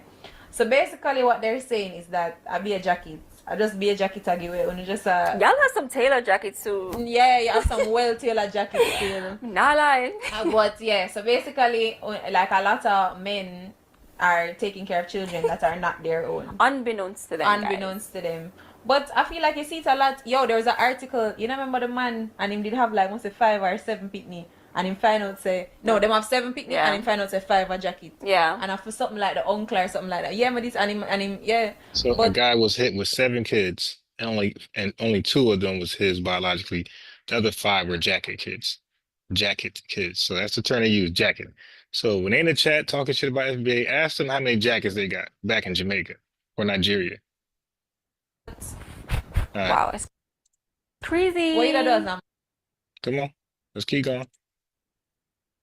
Jamaica may have a higher rate than other places, but in any country, especially in America, there are a high number of people who are taking care of children who are not from their bloodline, to say the least, right?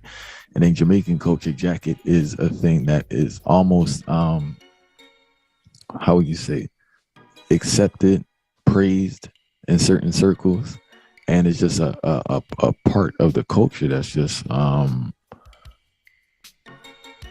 normal to a certain extent, no matter how dysfunctional it is, because the jacket thing, making any random guy the baby dada, the baby father, is normal in Jamaica, and they got nerve to have these stereotypes about FBAs when we do over here, which is all false. It's coming from movies. They claim our stereotypes come from movies, but their reality is their reality. Jackets, the baby mother just pointing at any random man and giving him a jacket. That's normal in Jamaica. It's praise, he said, but we are somehow the degenerates. I beg to differ. You basically have a situation where the man taking care of the children, taking care of the child, or the one registered as a legal guardian, or the person who thinks it's their child, is not the father of the child. Women do it for numerous reasons. Some is just a mix-up where there's just too much, what do you call it, promiscuity. So they just screwing everybody in town, basically. You got just people in Jamaica just screwing everybody. And you have others where it's a strategic thing where they plan it. Let's go. Talking about the domestic abuse part of it, Jamaica already have a high domestic abuse rate, right? And a lot of these domestic abuse are based on the speculation that the man is caught up in paternity fraud. Remember, we say speculation, you know. So imagine if the speculation of you getting a jacket, seeing, or getting, for others who don't fully understand the jacket thing, getting a child that is not yours. If most of the men speculate this and start abuse them women, what will they do when they actually find out that this is not theirs? So how crazy it be? Let me translate. So he's saying the domestic abuse, the domestic violence in Jamaica is very high because the jacket thing is so normal that when a man get a jacket, he believes she's lying on him. So he beats her up. Okay, and he said that's just speculation. He just believes it's a jacket. He believes she's up to something. So he was saying, just imagine if it's actually true. He's saying that's the next level of violence the Jamaican men put on the women. All right, there's more.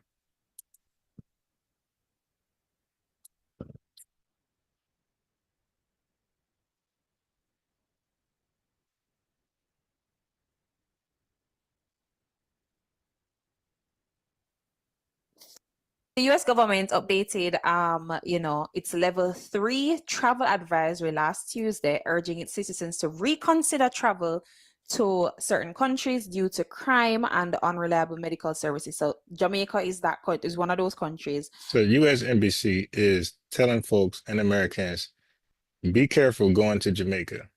They're full of criminals and violent people. But again, these same folks that got this US Embassy warning on their country will dare to say we are the criminals. When y'all watch part 1, they were saying, hey, my mother told us that you guys were criminals, violent, sex offenders, just made up belief, just made up stuff. And you see that they have a attorney fraud issue, 34%, 34.6, the highest in the country. Second is Nigeria, 30%. And they talk trash too. Third is Canada at 2.6, two from 30s to 2, and then America's at 1.6. So we don't have that paternity fraud, that baby mother stuff over here. Okay. And for Jamaica specifically, it's saying due to crime and unreliable medical services. So the U.S. Embassy in Jamaica warned that violent crimes such as home invasions, armed robberies, sexual assaults, and homicide. Home robberies, homicides, sexual assaults, home invasions is all liable to happen if you visit Jamaica. So just be careful, tourists. Be careful. That's all she's saying. Are common. Sexual assaults occur frequently, including at all-inclusive resorts. It added that local police often do not respond effectively to serious crime incidents, and that hospitals and ambulances are not always reliable, with some private institutions requiring payment up front. Hey, I got shot by this criminal Jamaican. I need medical attention. Cash at me. So the ambulance gonna get there and say, cash at me. Hey, I got sexually assaulted by this Jamaican criminal. I need a rape test, a grape kit test. Ambulance driver, doctor, like, yo, cash at me. That's wild. And we are the degenerates. I don't know about that. Hold on. There's more.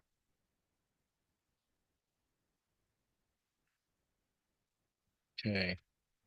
Look at the family structure in Jamaica. My adult, I'm really thinking about it. I think I froze in the moment. And then I remember that was so she's giving a story about how her dad just came on one day. She's in the car with him. She's like 11, 12, and he just pulled up to the school and just told her, hey, this your brother. Get along with him. He like 4 or 5, he's like 7 years old, 4 or 5, 7 years old, somewhere around there. But he's like, hey, this your brother. And that's just that. Hey, get to know him. So she's telling that story right now. Funny thinking about it. In his effort to try and form a bond and relationship between me and this brother that he just popped on me, this younger brother that he really just popped on me out of nowhere, he then said to me,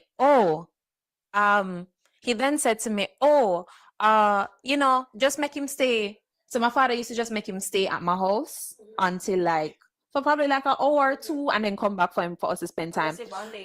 Me and this little boy, that is my little brother at the time, because we were so young. Because at the time I had a help at my house and thing, and we would just look at each other and I'd be like, you want to watch TV? Yeah. And he just turn on the TV and just watch the TV, and then I'd be there So how was school? Good. You good? Like, it was so awkward. It's so awkward because I don't know this nigga. I really, all the time, my adults, I'm really. It was really awkward because I don't know this N word. That's normalcy in Jamaica, but we are the degenerates. Okay, got a few more for you, and then we're out of here.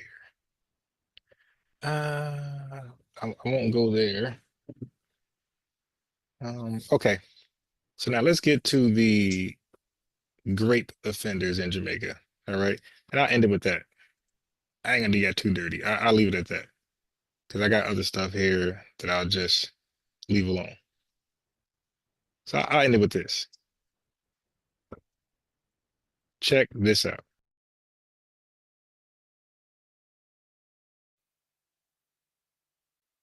So you're saying to me that it's literally since 2011 that it was reformed since 1992. Since 1992, so So before that, the man named was a rape on a galang, and nothing happened.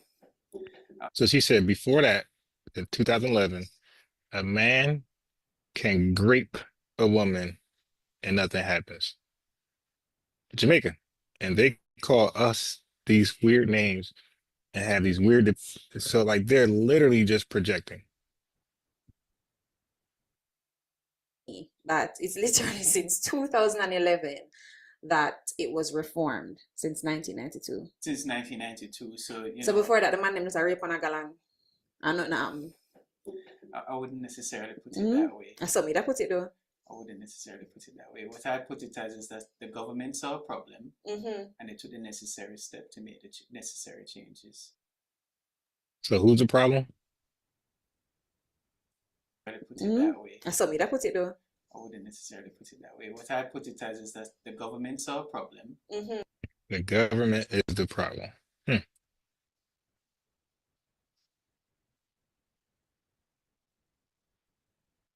Blame it on the government. And they took the necessary step to make the necessary changes. Them tiptoe. But anyways, I digress. He said they tiptoe on the changes. Okay, so he's a lawyer. Now let's talk about it's basically the Sex Offenders Act, right, but then you were saying that the registry. So the registry started in 2011 as well? So the legislation was officially enacted in 2011, but the Sex Offenders Registry itself was officially set up as in physically in 2014. So it's being managed by the Commissioner of Corrections. Okay. So you're saying to me, convicted of a sexual offense, they still have to meaningfully contribute. Can't everyone access the Sexual Offenders Registry like it is in other countries around the world? So she's inquiring, like, hey, in Jamaica's sexual registry, can the public inquire about it and learn about in advance? Where are these PDFs like America, or how do we do it here in Jamaica?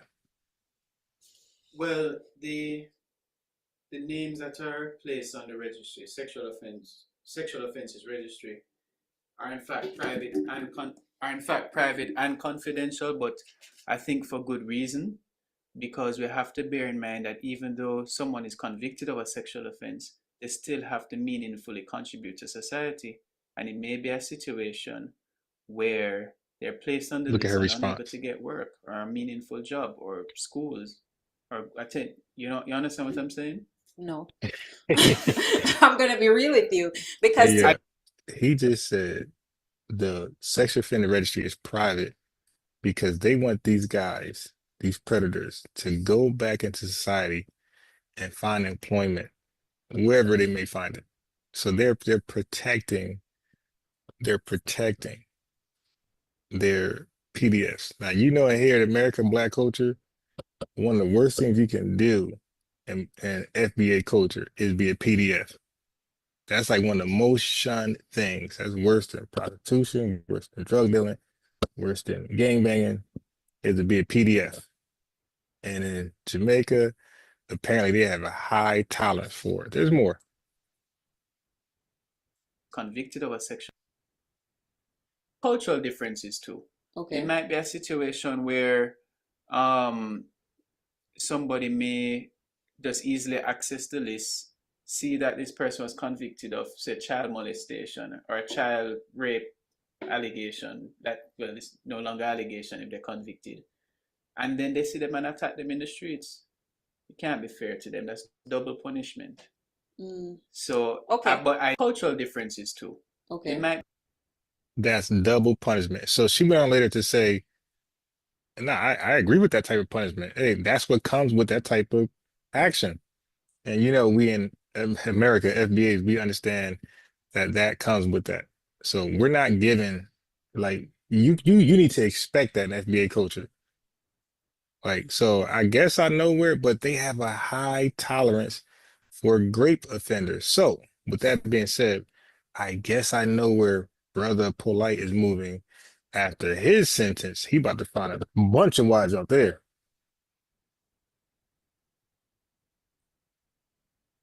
Okay. Might be a situation. The government, it's the government, it's the government, the government, it's the government, it's the government, it's the government.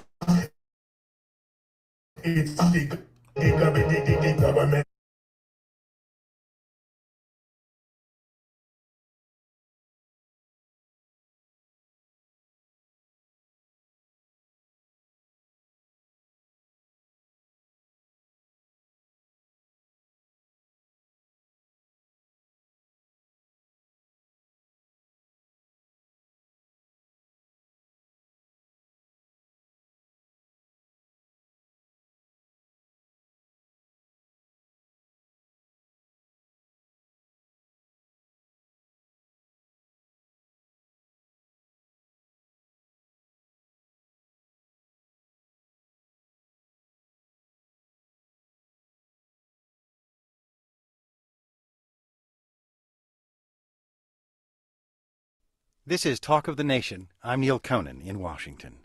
Everybody knows that Abraham Lincoln issued the Emancipation Proclamation in 1862 and that after the Civil War ended, slavery was outlawed forever by constitutional amendment.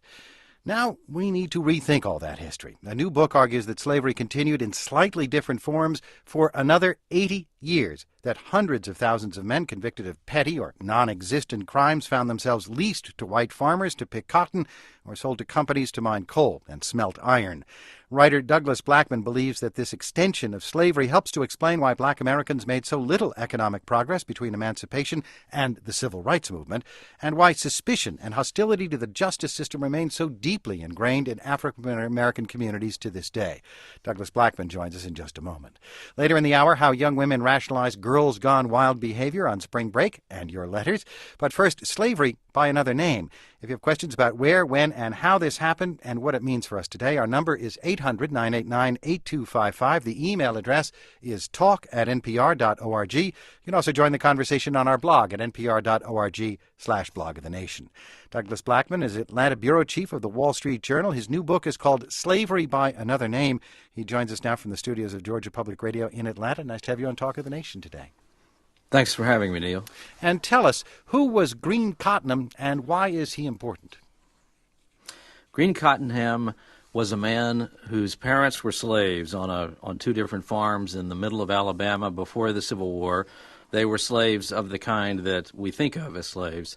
He was born in the 1880s after emancipation and what was supposed to be a time of freedom, but as he became an adult, he was drawn back into what I call this age of neo-slavery between the Civil War and World War II, and forced to work in a coal mine in Alabama that by then was owned by U.S. Steel Corporation, and he died there in 1908 under terrible circumstances.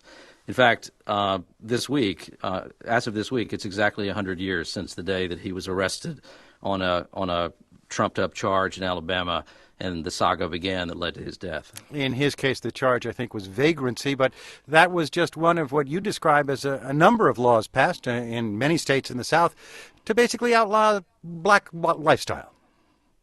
Exactly. By the turn of the 20th century, by about 1901, the entire criminal justice system of the South had been retooled in such a way where essentially it was criminal to be black.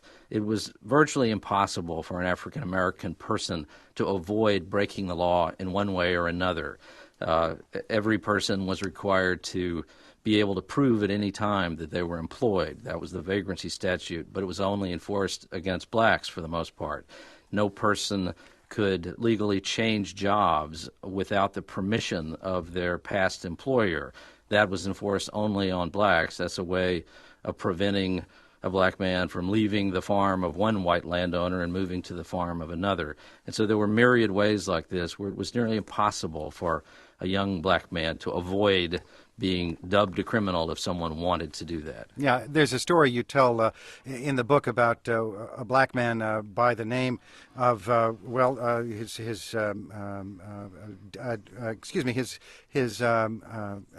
his name was Jonathan Davis.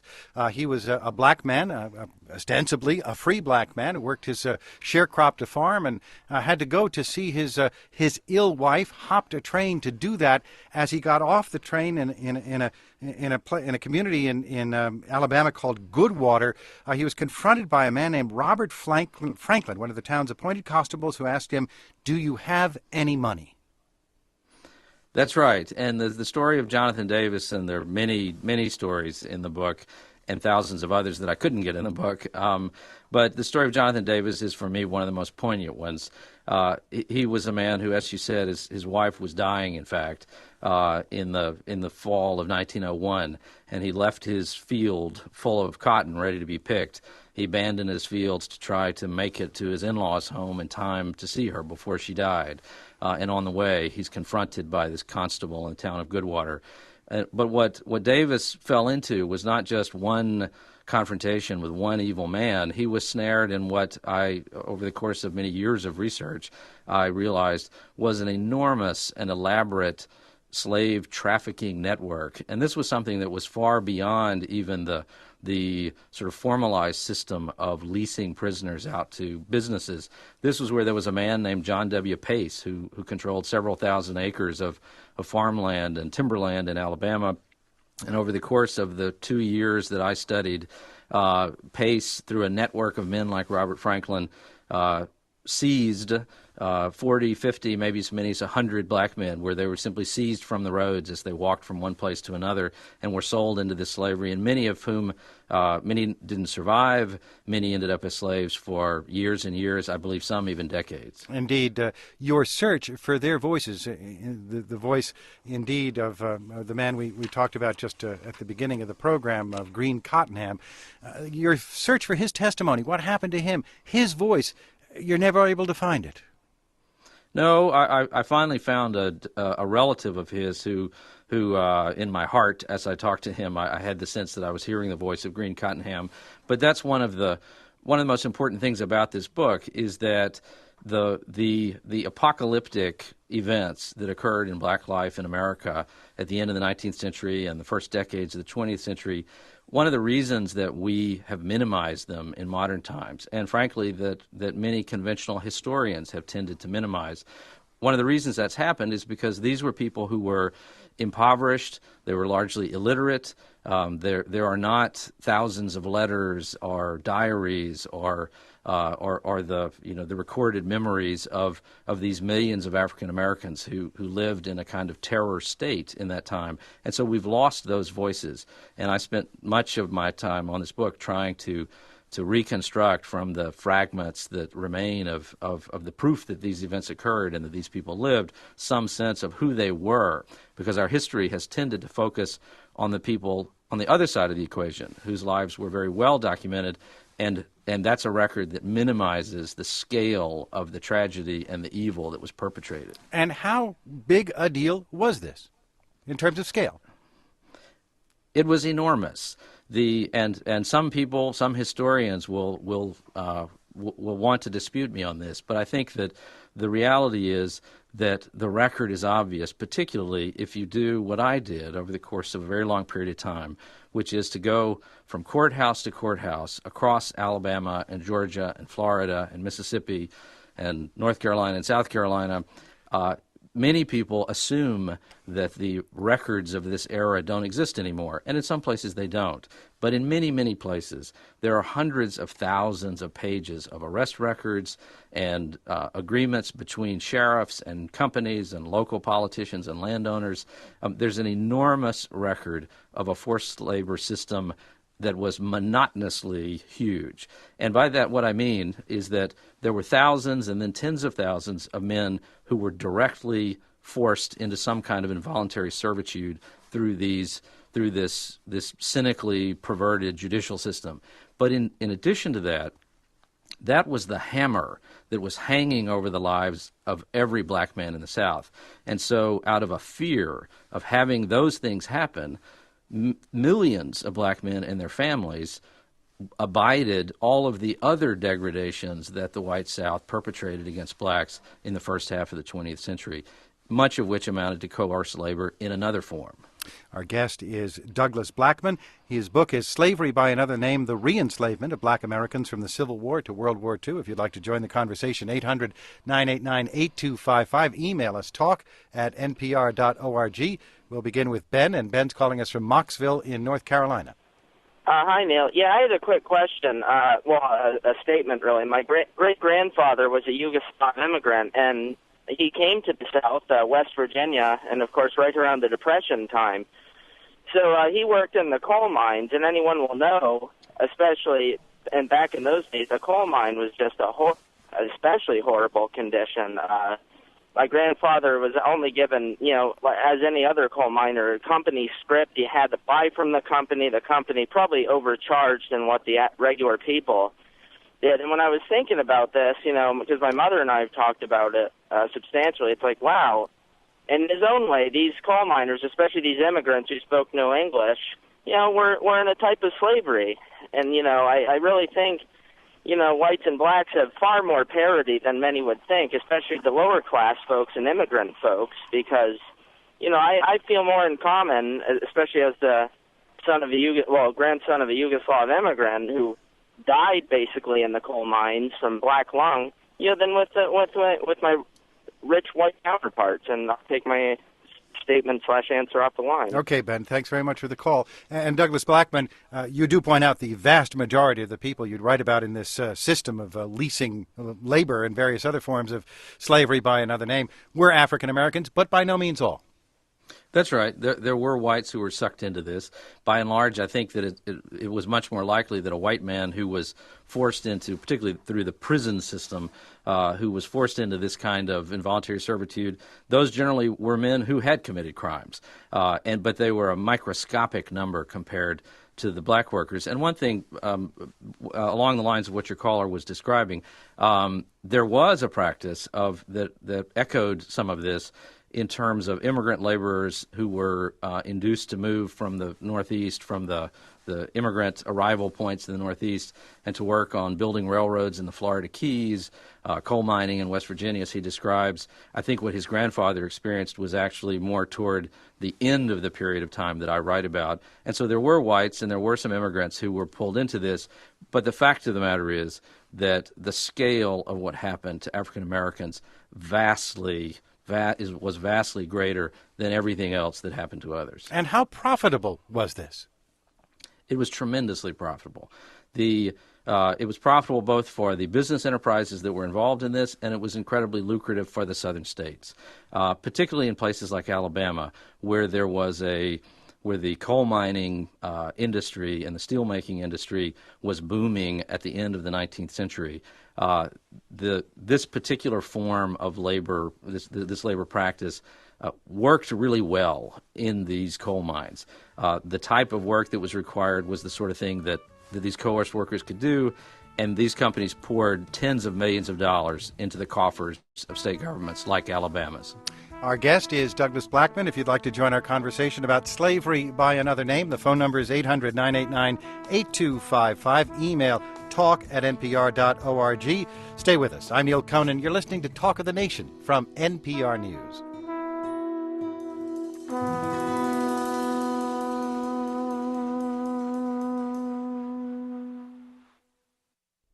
This is Talk of the Nation. I'm Neil Conan in Washington. We're talking about the long tail of slavery. Under other names, it persisted for another 80 years after being outlawed by constitutional amendments. We're talking about Green Cottenham's enslavement in the coal mines in 1908, but his story is one of hundreds of thousands. You can read the stories of other re-enslaved black Americans in an excerpt at our website, npr.org/talk.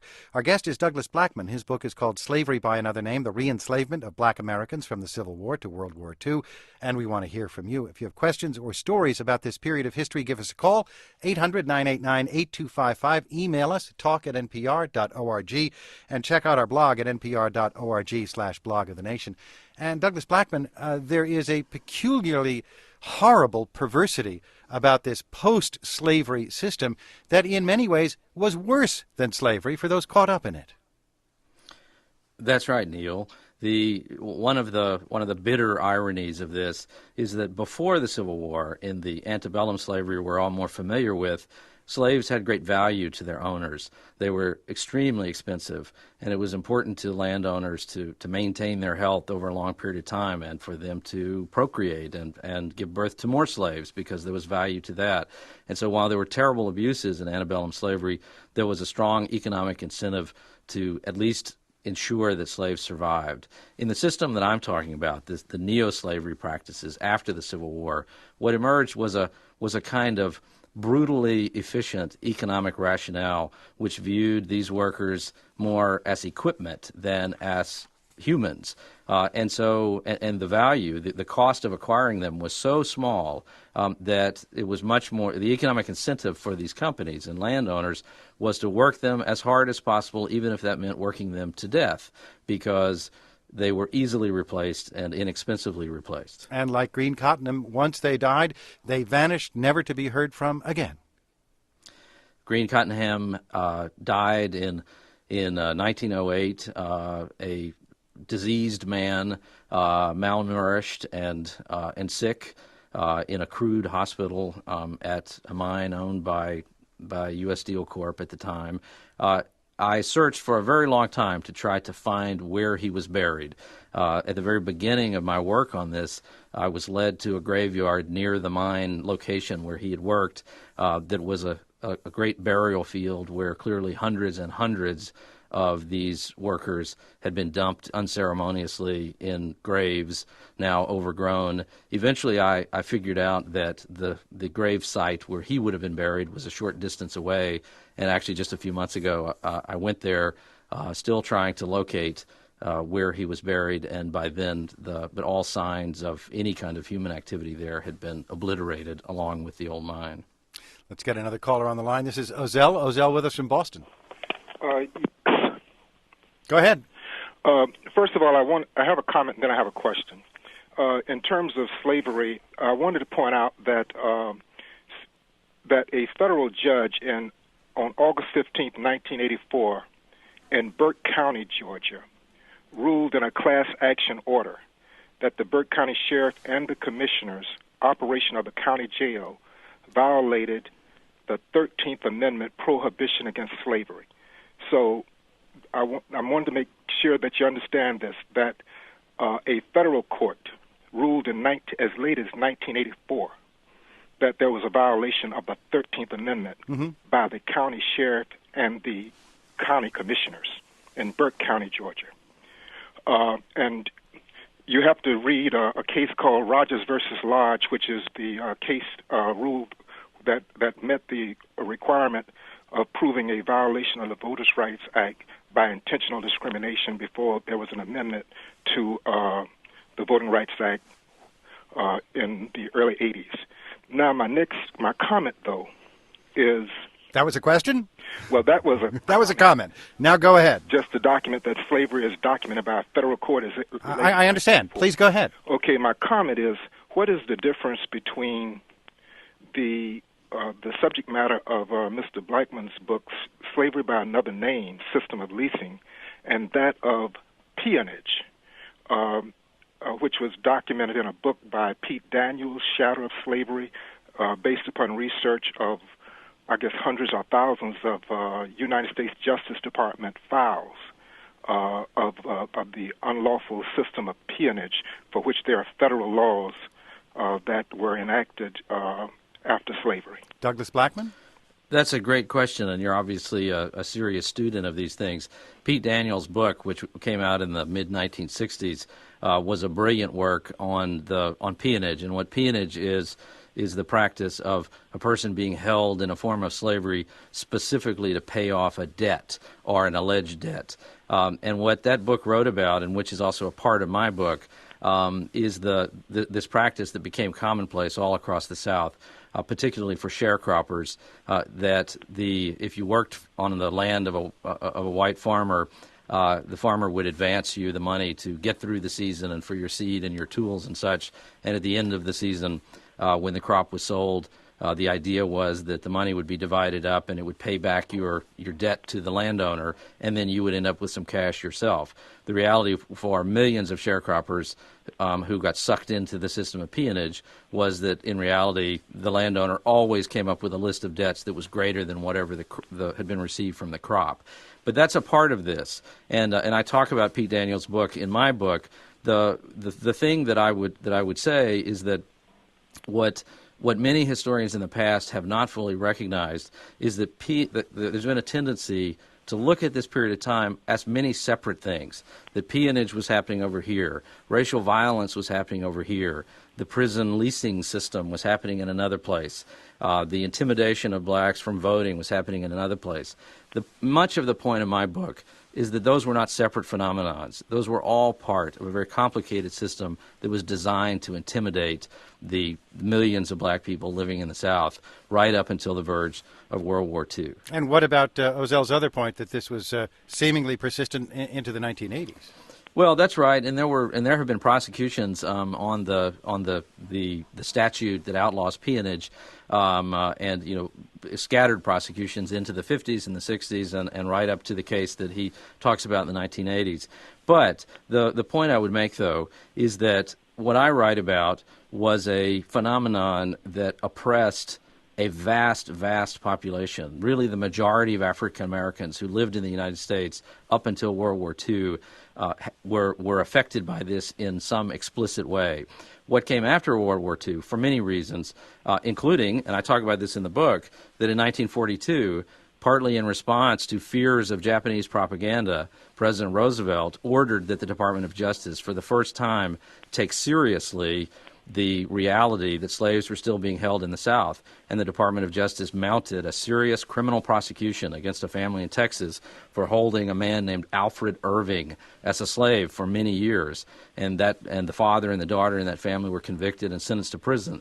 That was the first serious effort for 50 years, really, to prosecute someone for holding slaves, and that was the beginning of the end of this massive system. But it's certainly the case that there were incidents, terrible incidents like the one the caller describes, that continued for many decades after that. Ozell, thanks very much. Well, thank you all very much. Bye-bye. Let's see if we can go to Valerie. Valerie's on the line with us from San Francisco in California. Oh, hi. Hi there. I actually took the opportunity to read, it's one of two books on slavery that I'm reading right now, and I really enjoy your book, sir. I just Thank have you. a couple questions. How surprised were you to learn that women were part of this slavery network as well? That comes up in the book. And we don't hear very much of women convicts being used as slaves. That's true. There were women in the system, and I write about that periodically. It's a horrifying aspect, frankly, of all of this. Women were a tiny minority among those who were sucked into this system, but when they were, the part of what was happening was that there were what were thought of at the time women's roles, which were needed in these industrial settings, as washerwomen and cooks and various other roles that were needed to help provide the food and the other necessities of these prison mines and prison camps, slave camps. And so there was a need for women in the system, and so women ended up in the system. Sadly, there were also terrible sexual predations that were perpetrated against many, many women. And you mentioned that some of these companies that these slaves work for were actually the precursor to some of the Fortune 5000 companies that we're familiar with now. That's right. And I'm glad you brought that up, because I hope that one of the things that readers will take away from this book is that this isn't just a sort of arcane history about things that happened a long time ago. The reason that I was moved by the things that I found to write the book was that I think that these events tell us much more about why things are the way they are in America today than the slavery that preceded the Civil War. And I mean that in two ways. One is that the reality is that slavery, honest-to-God slavery, in which black Americans were unable to begin the activities of freedom that would allow them to build wealth and over generations move into the kind of middle-class status that most white families have today, that process couldn't begin until 80 years later than most of us have generally believed. But the other side of that is that many of the biggest corporations in the South and some of the wealthiest families in America, the source of their wealth and the origins of some of these companies relates back to these events at the beginning of the 20th century. And one other thought on that is that in the book I go to some length to say none of this is intended to reflect poorly on the descendants of those people today, or even on companies that have some connection back to these events. But my point is that there are tangible connections between these events and today, including that the bricks that line the sidewalks in my neighborhood in Grant Park were made by slave laborers at a place called Chattahoochee Brick Company on the outskirts of Atlanta in the early 1900s. There's a real connection between our lives today and these events, and we need to come to terms with those connections. The other connection you make is the hostility that so many African Americans feel toward the justice system in this country, based, you believe, at least in part, on this history of trumped-up, non-existent charges that could take people away into forced labor for years. Well, that's right. The one thing that became clear to me in the course of working on this book and in conversations with living people who connect back to some of these events is that, number one, almost no one understands that these events occurred, whether they're black or white. And in fact, it's obvious why whites generally have tended to minimize these events. It's less obvious why African Americans would. But the truth is that many, many African Americans, for a very long time, tried hard to forget the humiliations and the tragedies of many of these years. At the same time, one cannot read this book and have any question as to why an ingrained sense of suspicion and hostility toward the judicial system became a fundamental element of African American perspectives. Valerie, thanks very much. Thank you very much. We're talking with Douglas Blackman about slavery by another name. You're listening to Talk of the Nation from NPR News. Let's go to Steve. Steve joins us from Oakland, California. Hi, yes, excellent book. The recentness of all this, I think, is a premise as to why the business of the Civil War isn't accomplished to this very day.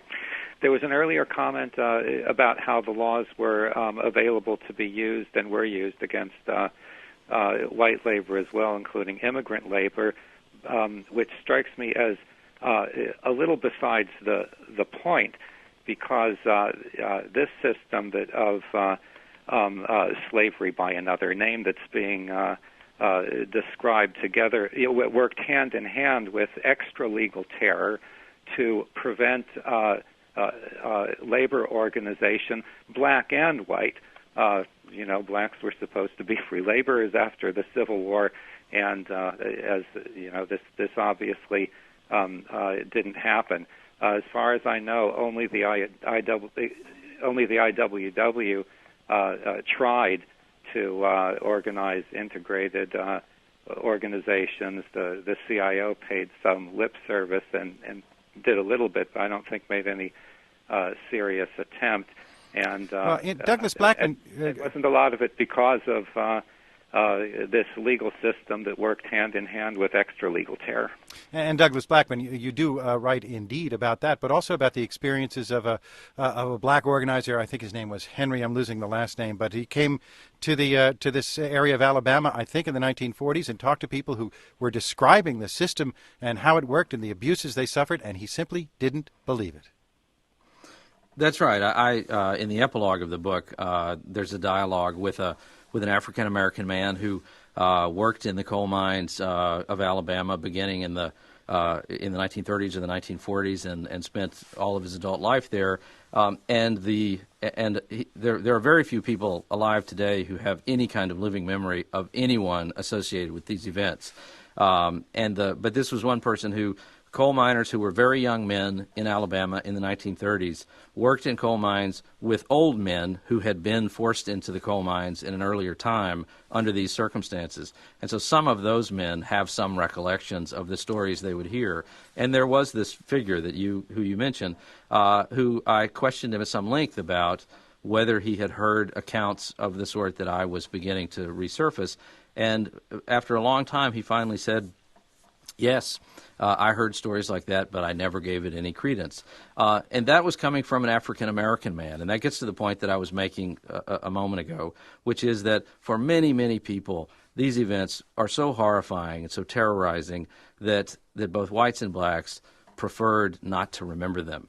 But a point of this book is that I think we really can't have a shared vision for the future in our country unless we're willing to be honest about them and dredge them back up, even if that may be uncomfortable to do. And connections not only to companies that we might own stock in, or memories of our ancestors who may have fought on one side or the other in the Civil War, but memories that, well, you're personally involved in this too, not just the bricks around the corner from your house.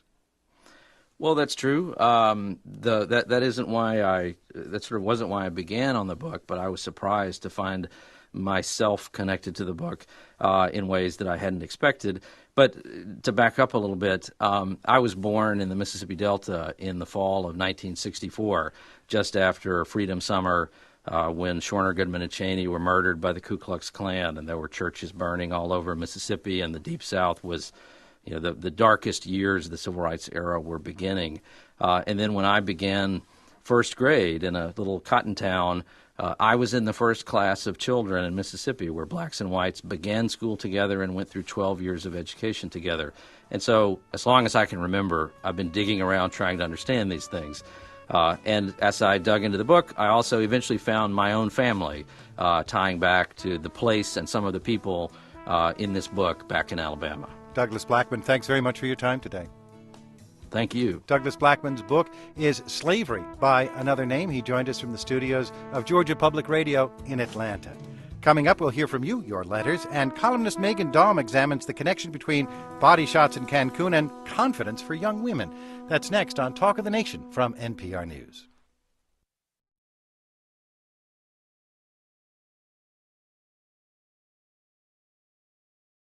Support for NPR and the following message come from Jarl and Pamela Mohn, thanking the people who make public radio great every day and also those who listen.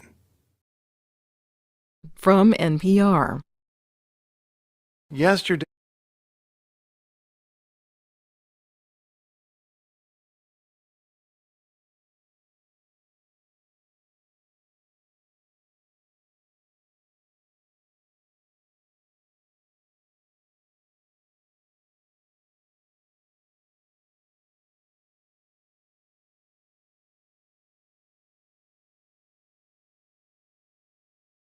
Galveston, Texas is saying, well, as I moved around the state of Louisiana, targeted African Americans.